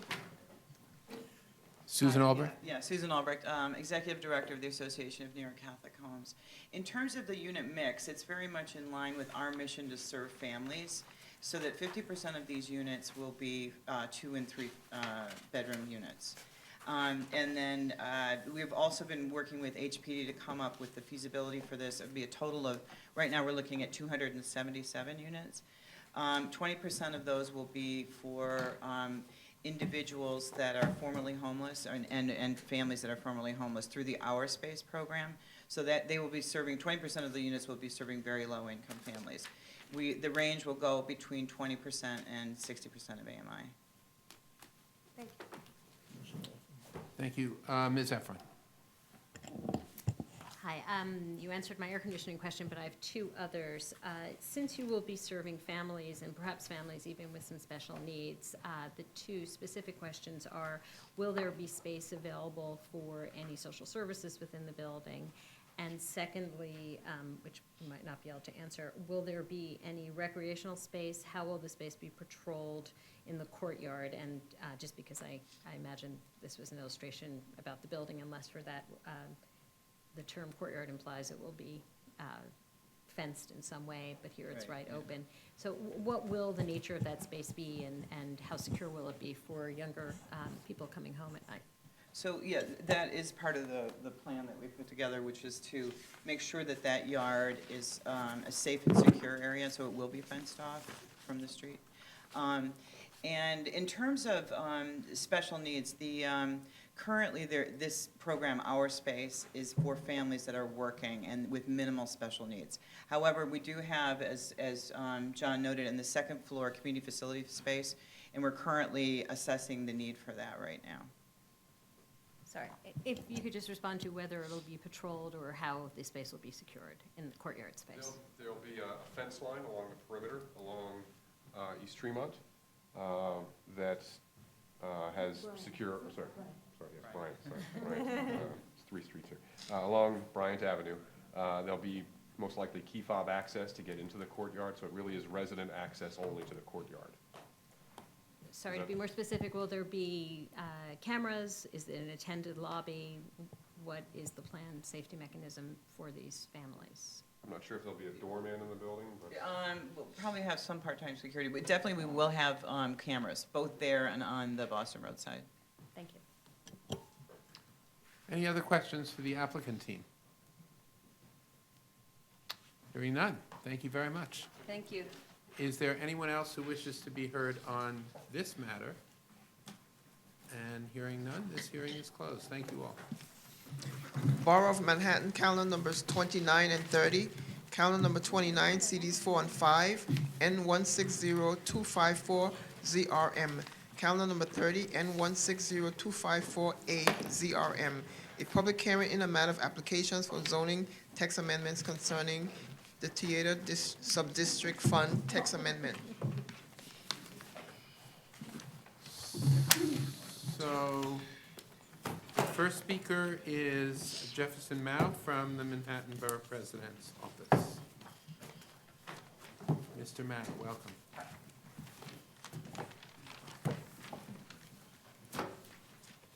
Good morning, Chair Weisbrod and Commissioners. My name is Jefferson Mao, and I'll be speaking on behalf of Manhattan Borough President, the LA Borough.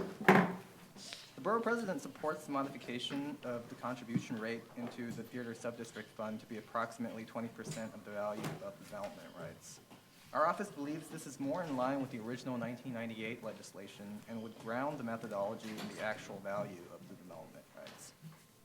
The theater groups have raised concerns over the price floor and the 3 to 5 year adjustment period for the assessed value of the properties. We believe there should be a mechanism that can safeguard the viability of development rights transfers in cases where the real estate market moves faster than the adjustment of values. Thus, we support the addition in the A-text that allows for applicants to request and pay for a new market study appraisal to determine if there are changes in market conditions. We also appreciate the addition of text that helps clarify the goals of the Theater Subdistrict Council, including consideration of smaller theater organizations and broader theater-related activities that support and strengthen the theater industry in the Subdistrict. However, we still believe, as do the community boards, that the transfer of development rights should remain subject to a commission certification rather than a chairperson certification.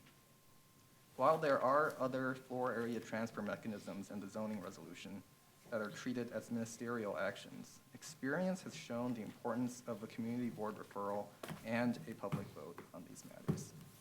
Manhattan already bears the consequences of private, opaque, as-of-right zoning lot mergers and the floor area massing that those transfers bring, and we are uncomfortable with adding to that universe.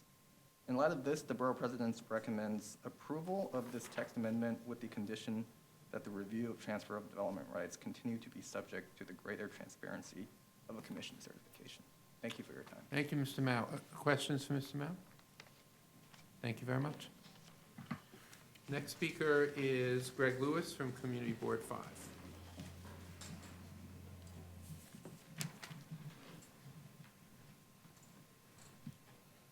Good morning, Ms. Lewis. Good morning. I'm Greg Lewis, here representing Community Board 5. As CB5 is the board in which lies almost every designated Broadway theater, we were there at the inception of the proposal which allowed for the transfer of available development rights from the listed theaters to sites throughout the theater subdistrict. As some of you will remember, we had many concerns about the initial overall proposal and in fact did not support it. Yet, on the positive side, part of the proposal included an agreement that a portion of each air rights sale would go toward a new fund, the Theater Subdistrict Fund, so that grants could be given to develop new audiences and enhance the long-term viability of this crucial industry. When the zoning text amendment was passed in 1998, a dollar figure was chosen that was the equivalent of approximately 20% of the value of the development rights. But, over time, even though there were occasional, rare, increases to that dollar figure, the value of the portion going into the fund significantly depreciated. For years, Community Board 5 has called for the contribution rate to be increased and ideally pegged to a % of the transfer value. So it is with great pleasure that we thank the Department of City Planning for hearing us and coming up with these sensible revisions to the text amendment. Finally, we will get what we thought we had gotten back in 1998 and what we believe the city intended at the time, a 20% contribution from every sale into the Theater Subdistrict Fund. We enthusiastically support these changes and hope you will approve them. Thank you for your time. Thank you, Mr. Lewis. Questions for Mr. Lewis? Thank you very much. Now, people in opposition, the first speaker is Paimar Lodi from Rebney.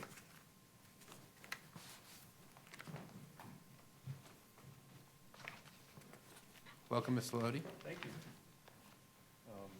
We actually sent last week an analysis that, okay, that's all we got. All right. I think just because of the Labor Day holiday, this just distributed to our commissioners, so I don't know if they've had an opportunity to fully absorb it yet. So Right, no, bear that in mind. It's much longer than 3 minutes, though. Good morning, Commissioners. My name is Payman Lodi from the Real Estate Board of New York. Rebney strongly supports the purpose of the Special Theater Subdistrict. The relief provided to theater owners in the form of a larger area to transfer their development rights is necessary to ease the burden of very restrictive land use controls placed on them by the city. While we are supportive of the proposal to streamline the administrative process for the transfer of development rights, we have very serious concerns and are opposed to the proposed increase in the contribution price. The text amendment recommends that the contribution amount be established at the higher of 20% of the transfer development rights sale price or 20% of the price per square foot of the floor price, established as $347 per square foot and adjusted every 3 to 5 years. Based on the most recent transaction from 2016, this 20% contribution to the fund equals nearly $100 per square foot. Needless to say, we believe an increase from $17 to $100 per square foot is onerous, excessive, and unfair. Such a dramatic increase as is being proposed here will undoubtedly chill the market, resulting in few or any transactions. Although we recognize an increase in the contribution price should be adjusted every several years, Revenue firmly opposes both the floor price and this drastic increase. The city maintains that establishing a base price of 20% of the sales price reflects the underlying intent of the original fixed dollar amount. Based on previous increases in the contribution amount, we do not believe this to be the case. By establishing a fixed amount, it would appear that the city decided that a fair and more practical approach was necessary to encourage transactions and would not unduly harm those properties burdened by the requirements to preserve these theaters, as well as to continue to support the theater use. Rebney examined over 2,000 parcels within the subdistrict to see how much the values have increased from 2011 to 2016. According to Department of Finance records, the total market value increased by about 47%. Therefore, we recommend that the current contribution fund amount of $1,760 be adjusted by 47%, which would be equivalent of about $25 per square foot. Additionally, the proposed appraisal study that would facilitate a price adjustment to the floor price is impractical and does not offer a meaningful measure of relief to theater owners. The process will likely delay any transaction by more than a year and may not accurately reflect declining values following an economic downturn. We respectfully ask that the department consider this more reasonable increase of 47% based on a fixed dollar amount. An immediate 400% at minimum increase to the contribution amount without any phase-in period is drastic and unfair. We believe a 47% increase of the fixed dollar amount to be fair and consistent with the intent to provide relief for the properties whose uses are extremely restricted. We'd also ask that the city allow for a grace period for contracts entered before the effective date of the change and close within a year of the effective date, with any substantial increase in the rate phased in over an appropriate period of time. Well timed, Mr. Lodi. So I have a couple of questions. One, you heard the testimony of the Manhattan Borough President and the representative from Community Board 5, and indeed the Commission's own report, which originally set the rate for the transfer of air rights. The intent was pretty clear to peg it at 20% of the value of the air rights being sold. Do you disagree with that? Yes. I mean, do you disagree with that's what the original intent of the commission was? Well, so when we took a look at what 20% would have looked like back in '98, it would have been something of about, it's in our analysis that we, I think it was about $47 per square foot. So it was very different from the $10 per square foot amount that the city actually established. So, we think that, the city recognized that there was a practical issue here, and we're not trying to unfairly burden these theater owners because, to suggest that this is somehow long overdue ignores the public benefit that was derived from the preservation of these theaters. But if the original goal was to, as the commission stated in its report, to fix this at approximately 20%, or at 20%, why shouldn't that original goal continue to be recognized? And in fact, the theater industry is, as I think you'd agree, has gotten a significant benefit over the past almost 20 years now by having a greatly reduced rate than the commission originally intended. Well, I think if the contribution rate, or if you suggest that the contribution rate represents such an undervalued asset, then how come we haven't seen such a rush to buy up or to sell these development rights? I mean, I think this at minimum 400% increase overnight treats theater owners differently and unfairly. Those who were able to sell their air rights before and those who are now subject to this very drastic increase now. So I have a broader question for you. As you know, Rebney has been part of the East Midtown Task Force that headed by the Borough President and Councilmember Garodnick, that has proposed a similar transfer of development rights in East Midtown, and has recommended that as I recall, that the percentage that the city should charge for that should be somewhere between 20 and 40%. And as I recall also, Rebney unanimously supported that steering committee report. So my question is, what do you see as the distinction between that transfer in East Midtown that has been proposed and this transfer? Well, I will say that I don't think that there was unanimous support for the I believe that Rebney signed on to the steering committee's report, which did contain that recommendation. Right, and there was very strong opposition within Rebney about the 20 to 30% amount. And, you know, we, in the interest of moving the process along, signed on to the overall document, understanding that there are pieces that can be negotiated in the future and that nothing has yet been set. So you're suggesting that Rebney signed on to it with its fingers crossed? I don't know if that's the case, but I think the difference here is that the city is conceiving of a new mechanism for the transfer of development rights, whereas opposed to here, the city has created something 20 years ago, which has been operating for the past 20 years, and now overnight this methodology shifts and it changes. So it's a very drastic departure from what has been the practice for the past 20 years. Ms. Delos. Having just received the analysis, but trying to dissect it pretty quickly. So it seems like your biggest argument really is the level of increase. And the recommendation really is for a phase-in period and for a grace period. So can you provide a little more detail about the recommendation as to phase-in period that you're proposing? And the grace period that you're talking about for contracts, are you aware of any contracts that are currently underway that would benefit from a grace period? Yeah, I think that people from the theater groups can speak to the actual contracts that are currently in contract or, you know, are negotiating.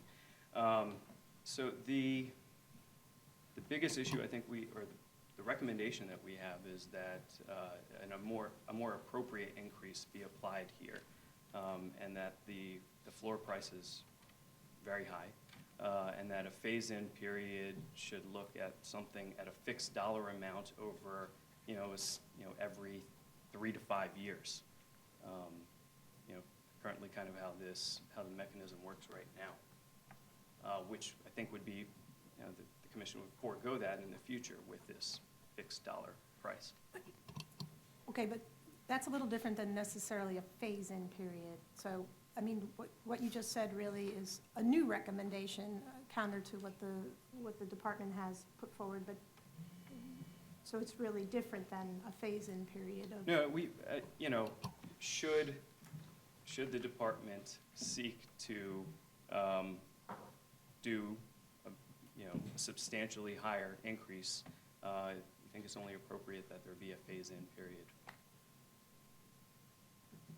Okay, thanks. Ms. Besser. Thank you. In your analysis in attachment number 3, all theater sub-district transactions since 2006, could you supply the dates that correlate with each of the transactions? Yes, so they are in order from most recent back to 2006. That should have been here in this chart and may have gotten cut off, and we can send that as a follow-up. Sure. Ms. Levin. Pam, it's nice to see you. Different guys, but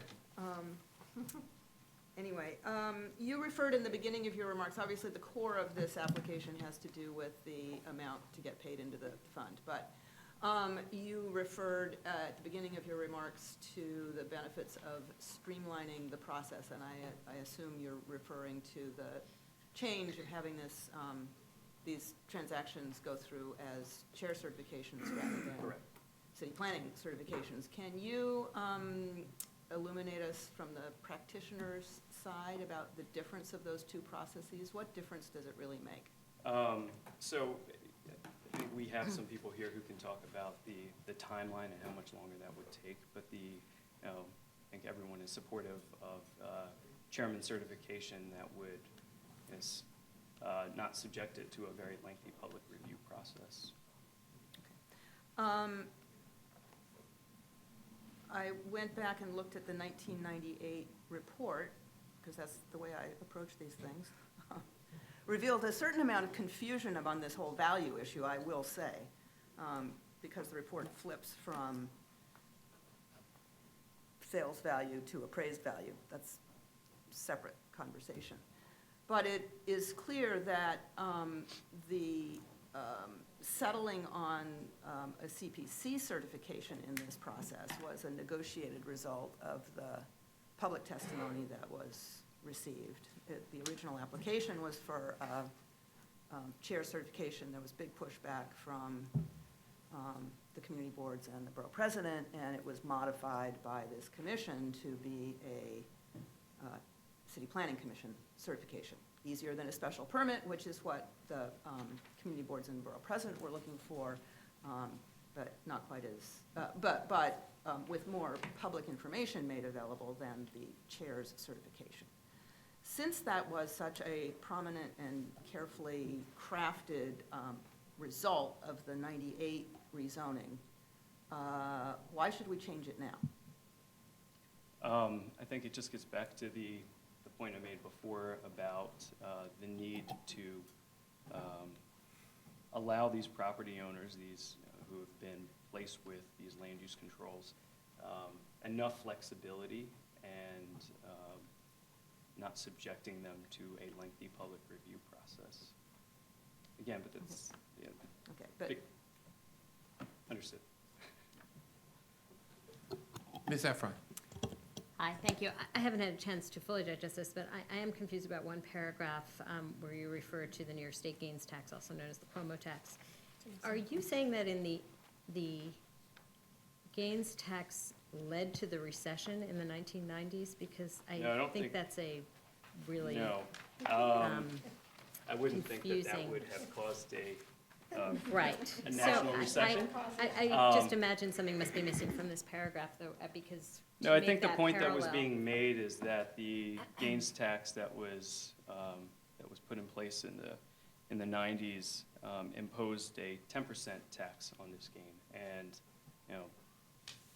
that led to a very precipitous decline in the amount of transactions, and we. Taking a look at comparing the New York State gains tax to this one, this is much higher than that 10%. So, just a point of reference in so comparison. you are saying that the recession was somehow... No, but it did adversely impact the amount of transactions is what we're saying. The tax did or the recession? It is both. Okay. Any other questions for Mr. Lodi? Thank you. Thank you, Commissioner. Next speaker is Robin Kramer.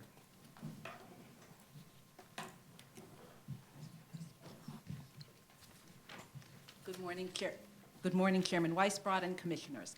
I'm Robin Kramer. I'm an attorney at Duval and Stackenfeld, and I'm here on behalf of the Jujamson, Niederlander, and Schubert organizations, who are the owners of most of the theaters that have transferable development rights. First, I want to thank the Commission, or the Department really, for the proposal to change it from a commission to a chair certification. However, we want to express our disapproval of the proposed change in the amount of the contribution from a flat fee to a percentage, and in particular to the establishment of a floor price. We believe that the proposed increase by almost 400% in the amount of the contribution is unfair. Primarily, however, I want to express our opposition to the institution of an artificial city-created floor price for determining the amount of the contribution. As the Commission knows, the Broadway Theater is part of what makes New York City a cultural giant. It is also an economic engine. The Broadway Theater's added almost $12.5 billion directly and indirectly to the New York City economy in 2014, 2015, as well as thousands of jobs, many of them union jobs. But among the news that we always read of the reports of a few big Broadway hits, most shows do not even repay their costs.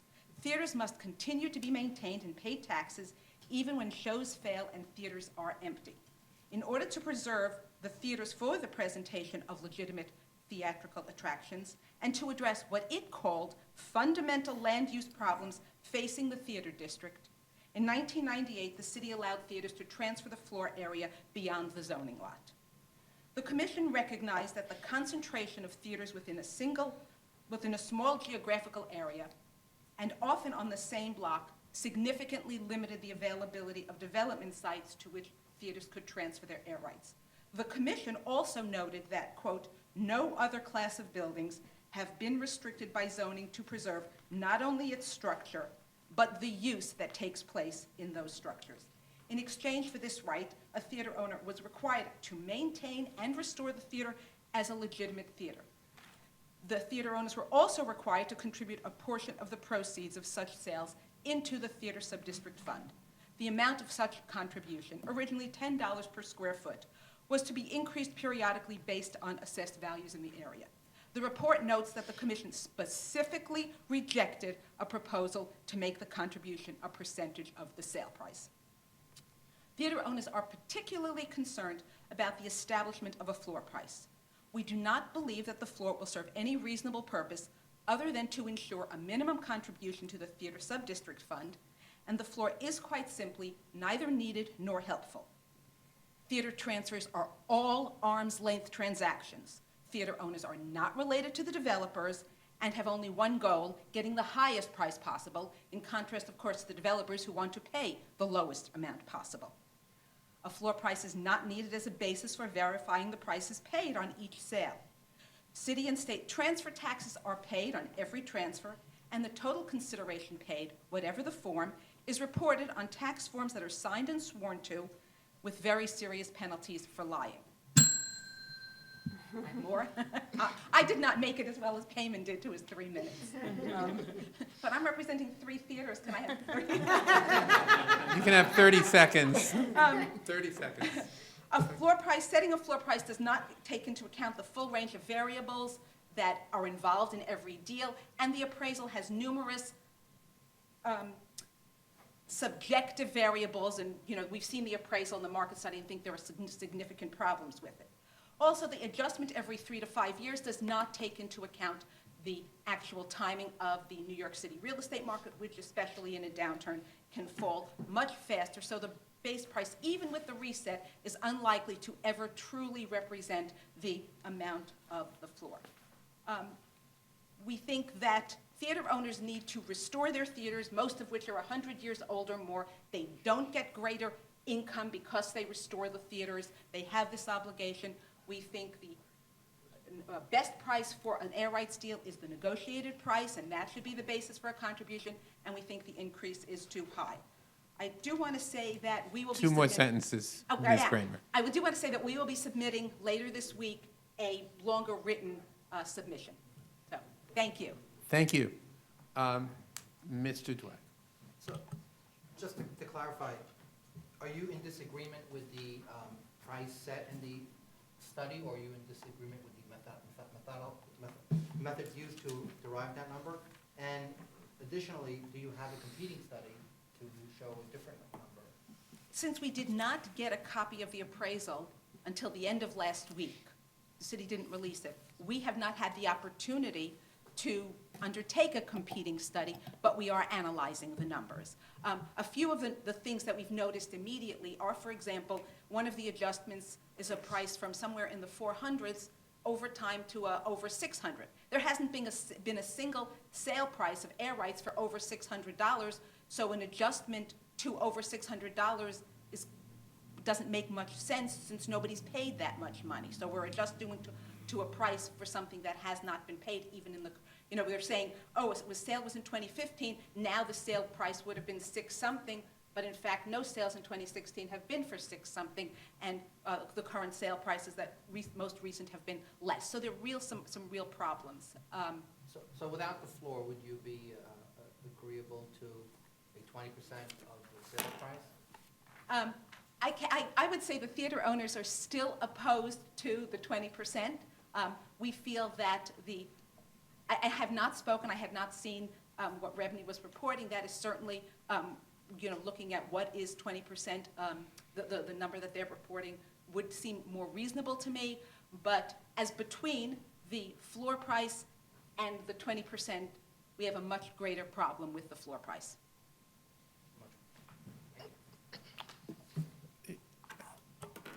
As you know, Ms. Kramer, the department has also recommended an A-text that would address at least one of your concerns, which is a considerable drop in market price. So it would enable the industry at its request to undertake well in advance of a 3 to 5 year period a new appraisal process if, in fact, the market did drop significantly, as it has from time to time. And I'm just wondering what your position is, or your reaction is, to the proposed A-text.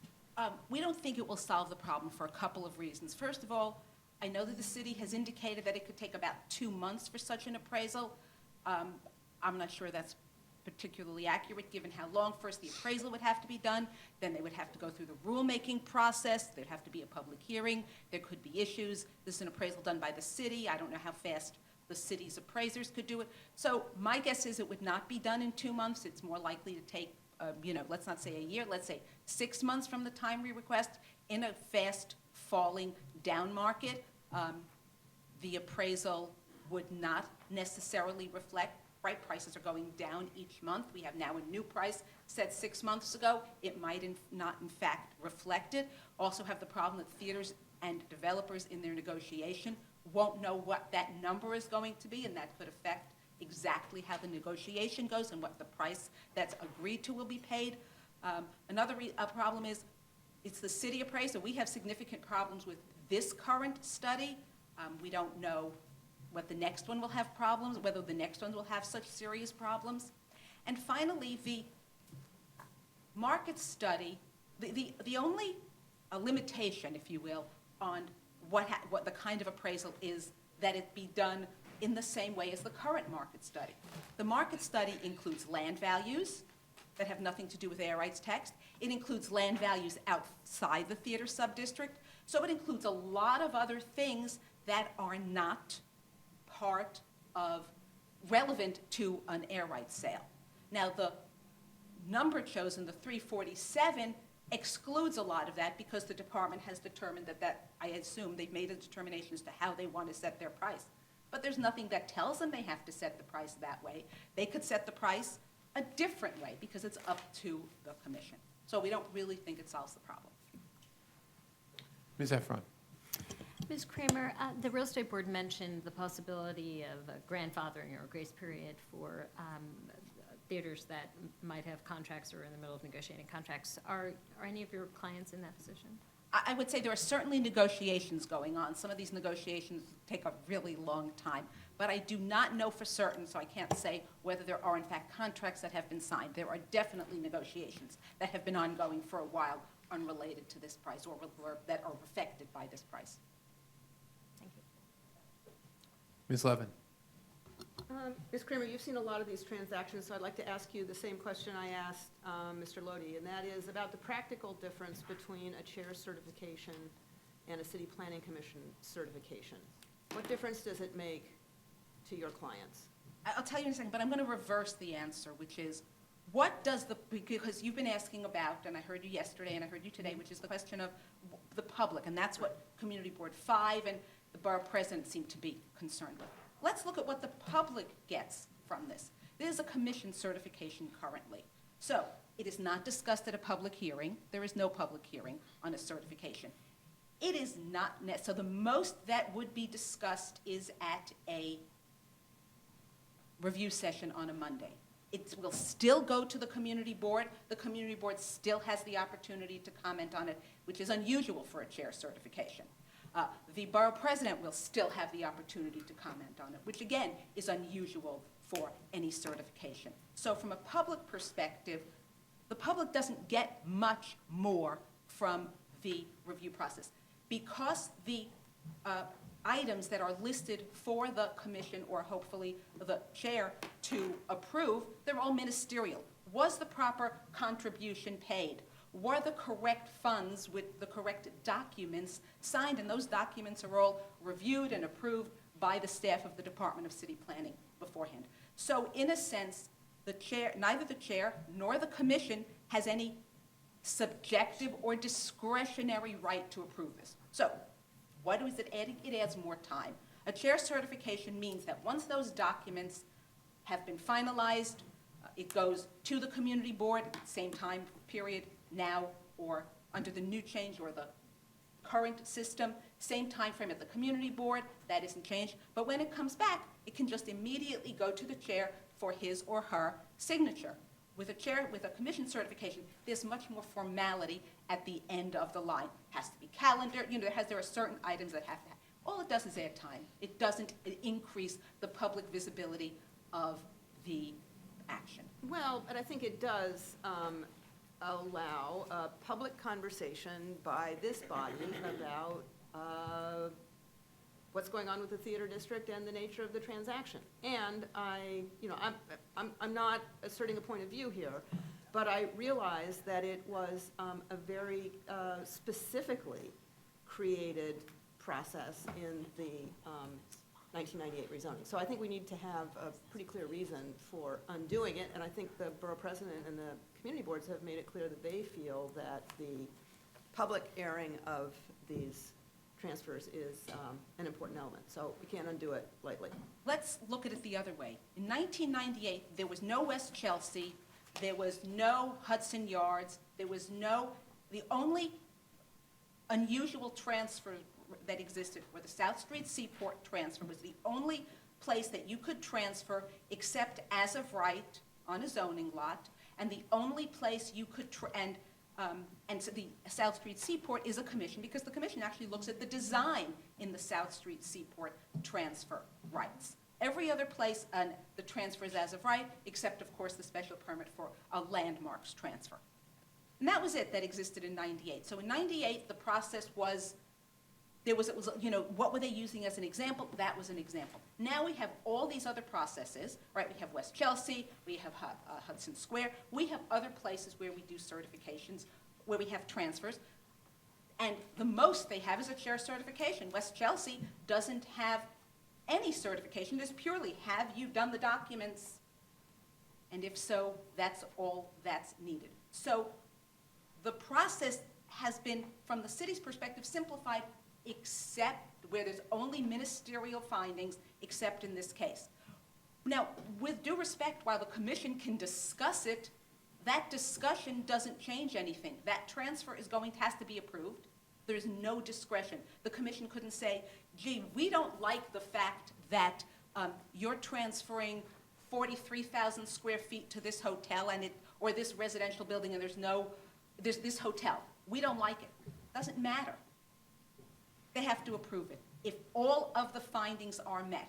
So this discussion is sort of, nothing happens. The community board has had a full discussion of it. The borough president has considered it. And I think, it's all about timing. Right now, the process takes somewhere around 9 months to a year. Now, a lot of that timing will still exist, but that's a really long time for a theater and a developer to delay a closing. It's a long time for the closing to have to take place. You can't close on the sale until it's been approved. Whatever time is saved, a month, 6 weeks, 2 months, I can't answer exactly how long would be saved because, again, the process involving going to the community board still stays. So whatever time is saved is a help, and without providing any additional public review, because the public, i.e. through the community board and the borough president, are still there. Ms. Deluz. Mr. Kramer, I do appreciate that answer. I think the one benefit that I've seen in my almost 5 years on the commission is that as these transactions have come up for CPC discussion, I think it accelerated the review of the fund. And so that's the one, which obviously there is a public benefit to that. It had been quite a while since, it had actually been reviewed. And I think had we not had this discussion, it may have gotten put off slightly longer period of time. But I hear what you're saying about, anywhere from 4 to 6 weeks saved is valuable time. Any other questions for Ms. Kramer? Thank you. Thank you. Next speaker is Frank Cheney.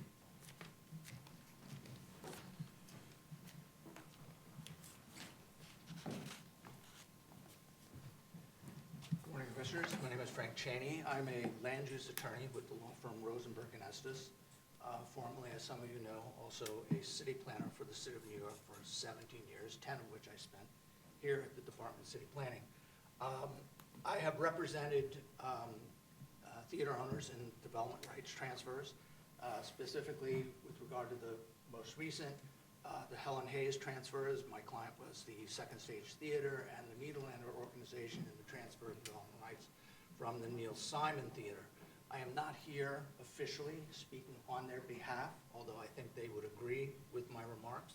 I'm more here as a attorney, city planner, and a citizen of New York who loves the theater district. In the 3 transfers that I most recently worked on with regard to the Helen Hayes and Neil Simon Theater, combined, those transfers made a contribution of approximately $1.4 million to the fund. If the 20% requirement had been in place, that contribution would have required a payment of $7.3 million.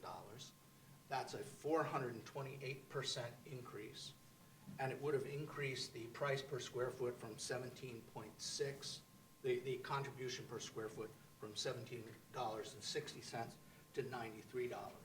I agree with the comments of Rebney and Ms. Kramer that this is simply too large of an increase all at once, and it would tend to depress the market for transfers of development rights. In the end, what it would mean, in my view, would be that there would be less money to the theaters for preserving their theaters, developing community outreach and audience development, which are activities they currently engage in. And it would ultimately mean less money to the city. To paraphrase the quote from Alexander Hamilton that leads off the revenue report, simply put, colloquially, the tax threatens to kill the goose that laid the golden egg. One other thing that I wanted to comment on, as long as I have some time, is that when you look at the revenue report and you see that the total contributions to the fund since the very first TDRs is about $9.6 million. If that had been 20%, if it had been 20% from the very get-go, the total contribution into the fund would be $33,131,000.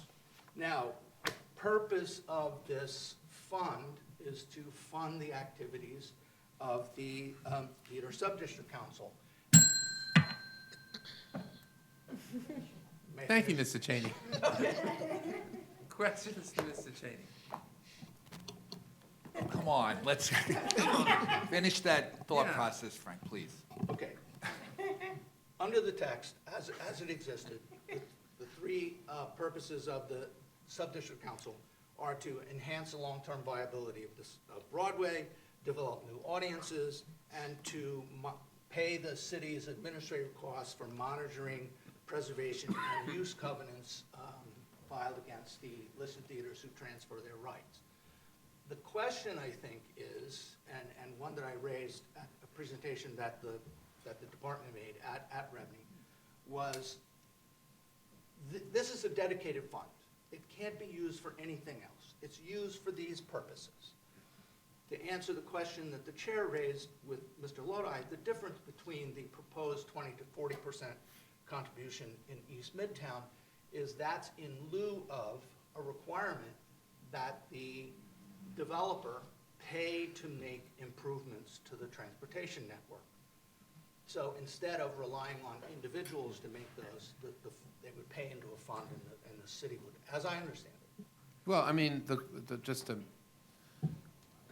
the question is, in both cases, is who is paying? In both cases, either it's the transferor, the theater owner or the landmark property, or it's the developer. You can't say in one case it's the developer that's paying, and in the other case it's the theater owner that's paying. So in both cases, it's either one or the other or both, right? I'm not sure I said that, but. I thought you said that, but I'm not sure I did. You can correct that if I'm mistaken. With regard to, in East Midtown, as I understand it, under the current regulations, a requirement for a transfer is that the developer make an improvement to the transportation network. Under the proposed rules, or at least as the task force proposed them, instead a contribution would be made and the city would undertake those improvements. Here in the theater district, this fund is not going to be used to make those sorts of improvements. It's to be used first and foremost, according to the text, the first thing you do is you set aside an amount to pay the city's administrative costs for monitoring compliance with the restrictive declarations. Then, whatever else is left over, we assume there will be some left over, what else is left over is to fulfill these purposes, enhance the long-term viability of Broadway, develop new audiences. Those are very specific purposes. If, as I said, if the 20% had been in place from the very beginning, and I agree with Reade, that whatever the intent of the commission was, clearly $10 a square foot did not represent 20% of the value of air rights at that time. But there would be $33 million paid into the fund. The question is, and I didn't hear an answer when I asked this question at the Reade presentation, was what indication, what evidence does the department have that the current contribution rate has been insufficient to meet the goals of the district? And why is this nearly 400% increase necessary to meet those goals? What's going to happen to all this money when it comes pouring in, if it comes pouring in? Unless the text is changed to allow the funds to be used for other purposes, there would seem to me to be a fairly limited amount of activity that these funds could be spent on. And as I said, and I think Julio will speak to this, the theater organizations themselves engage in a lot of these activities on their own already. So just the gist of it is, I think that the increase is too great, too much, too soon. I would support and I think my clients would support the Reade recommendation that the contribution amount be increased by the amount that values have increased, which I think 47% to a contribution price of about $25 per square foot. Thank you, Mr. Cheney. Mr. Cantor. Hi, Frank, long time no see. Were you here when we did this? Yes. Yes? I was not with the department. I was in the Staten Island Borough President's office in 1998. Okay, because my recollection is that when we discussed this, at the end of the day, the $10 was not a scientific number. It was a number. We used it as a base because it was the first time it ever came where we had this kind of opportunity. The second time, I think it went to $14, give or take. And that almost came, I won't say as an afterthought, but one of us raised the question, hey, isn't the 3 to 5 years up? And it was at that point that there was a reevaluation, and it went to $14. And then it went ultimately to the 17. But I guess my question to you is, and I'm not suggesting that the numbers as shown are engraved in stone. It seems to me that, with the benefit of hindsight, the $10 was too low a starting point, and we got an education. Had the $10 been $30 or $20, then your argument about a 400 some odd percent increase would be substantially reduced to maybe a more rational basis. But if the city is attempting to get to parity or get to equity because it started on a low number, why is that bad? I can understand your argument about incremental time-wise, but why is that bad? The question is the value there? Well, I think the reason I disagree with the assertion that the $10 was meant to equate to 20% is that would have meant that the value of the air rights at that time was $50 a square foot. Given that by 2006, they were selling at $150, $130 a square foot, I don't think that the value of the air rights inflated by 300% between 1998 and 2006. So the value of the air rights was greater than $50 a square foot. Which means we made an error in picking $10 as a starter. Well, either that or it was not the intent. It really was not. It's hard for me to believe that the department knowingly picked a number that they could have or should have known did not represent 20% of the value. So I think that number was deliberately chosen. Given the limited purpose of the Subdistrict Council and the activities that this fund was intended to provide monies for. I don't think it's really a question of what's fair. Should theater owners have been paying more money then or not? I think it all has to be looked at in the context of what was happening at the time, and the purpose was to help save the theaters. To a certain extent, the theater subdistrict has accomplished that goal. I keep coming back to the purpose of the district council. What is its purpose? And the money is being, the funds are being required to be contributed to fund those purposes. And I have not seen anything from the department saying why the current contribution amount is insufficient to meeting those purposes, and why a 400% increase is necessary. Nor have I heard anything from the department as to how is that money going to be spent? Where is it going to go?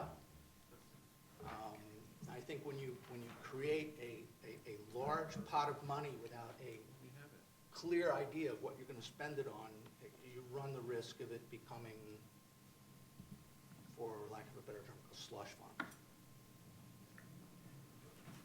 Any other questions for Mr. Cheney? Ms. Delos. So to follow up on that line of thinking, Mr. Cheney, are you suggesting that if the fund were, the amount of money into the fund were to increase, that the purposes for which it could go towards should also be increased? Well, I see that there has been another, the proposed text does add another purpose, which is assisting activities that support and strengthen the New York City theater industry within the Subdistrict. That could cover a lot of ground. But I think, let me be clear, I think an increase in the contribution amount is timely. I think it's fair, I think it's appropriate, but I think a 400% increase in one fell swoop is too much. I think a 25%, a 47% increase to a $25 would be a fair and appropriate amount. Any other questions for Mr. Cheney?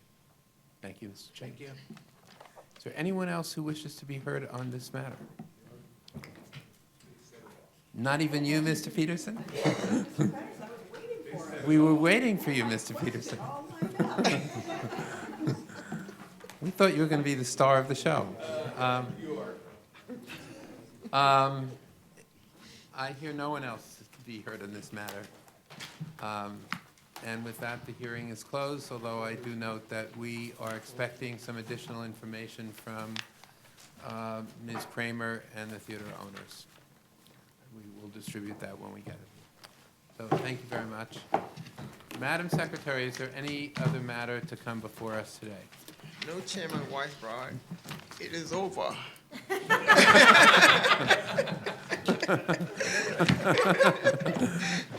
I guess no one is happier than you are. With that, I will entertain a motion to adjourn. I hear unanimity. Okay, we are adjourned. Thank you.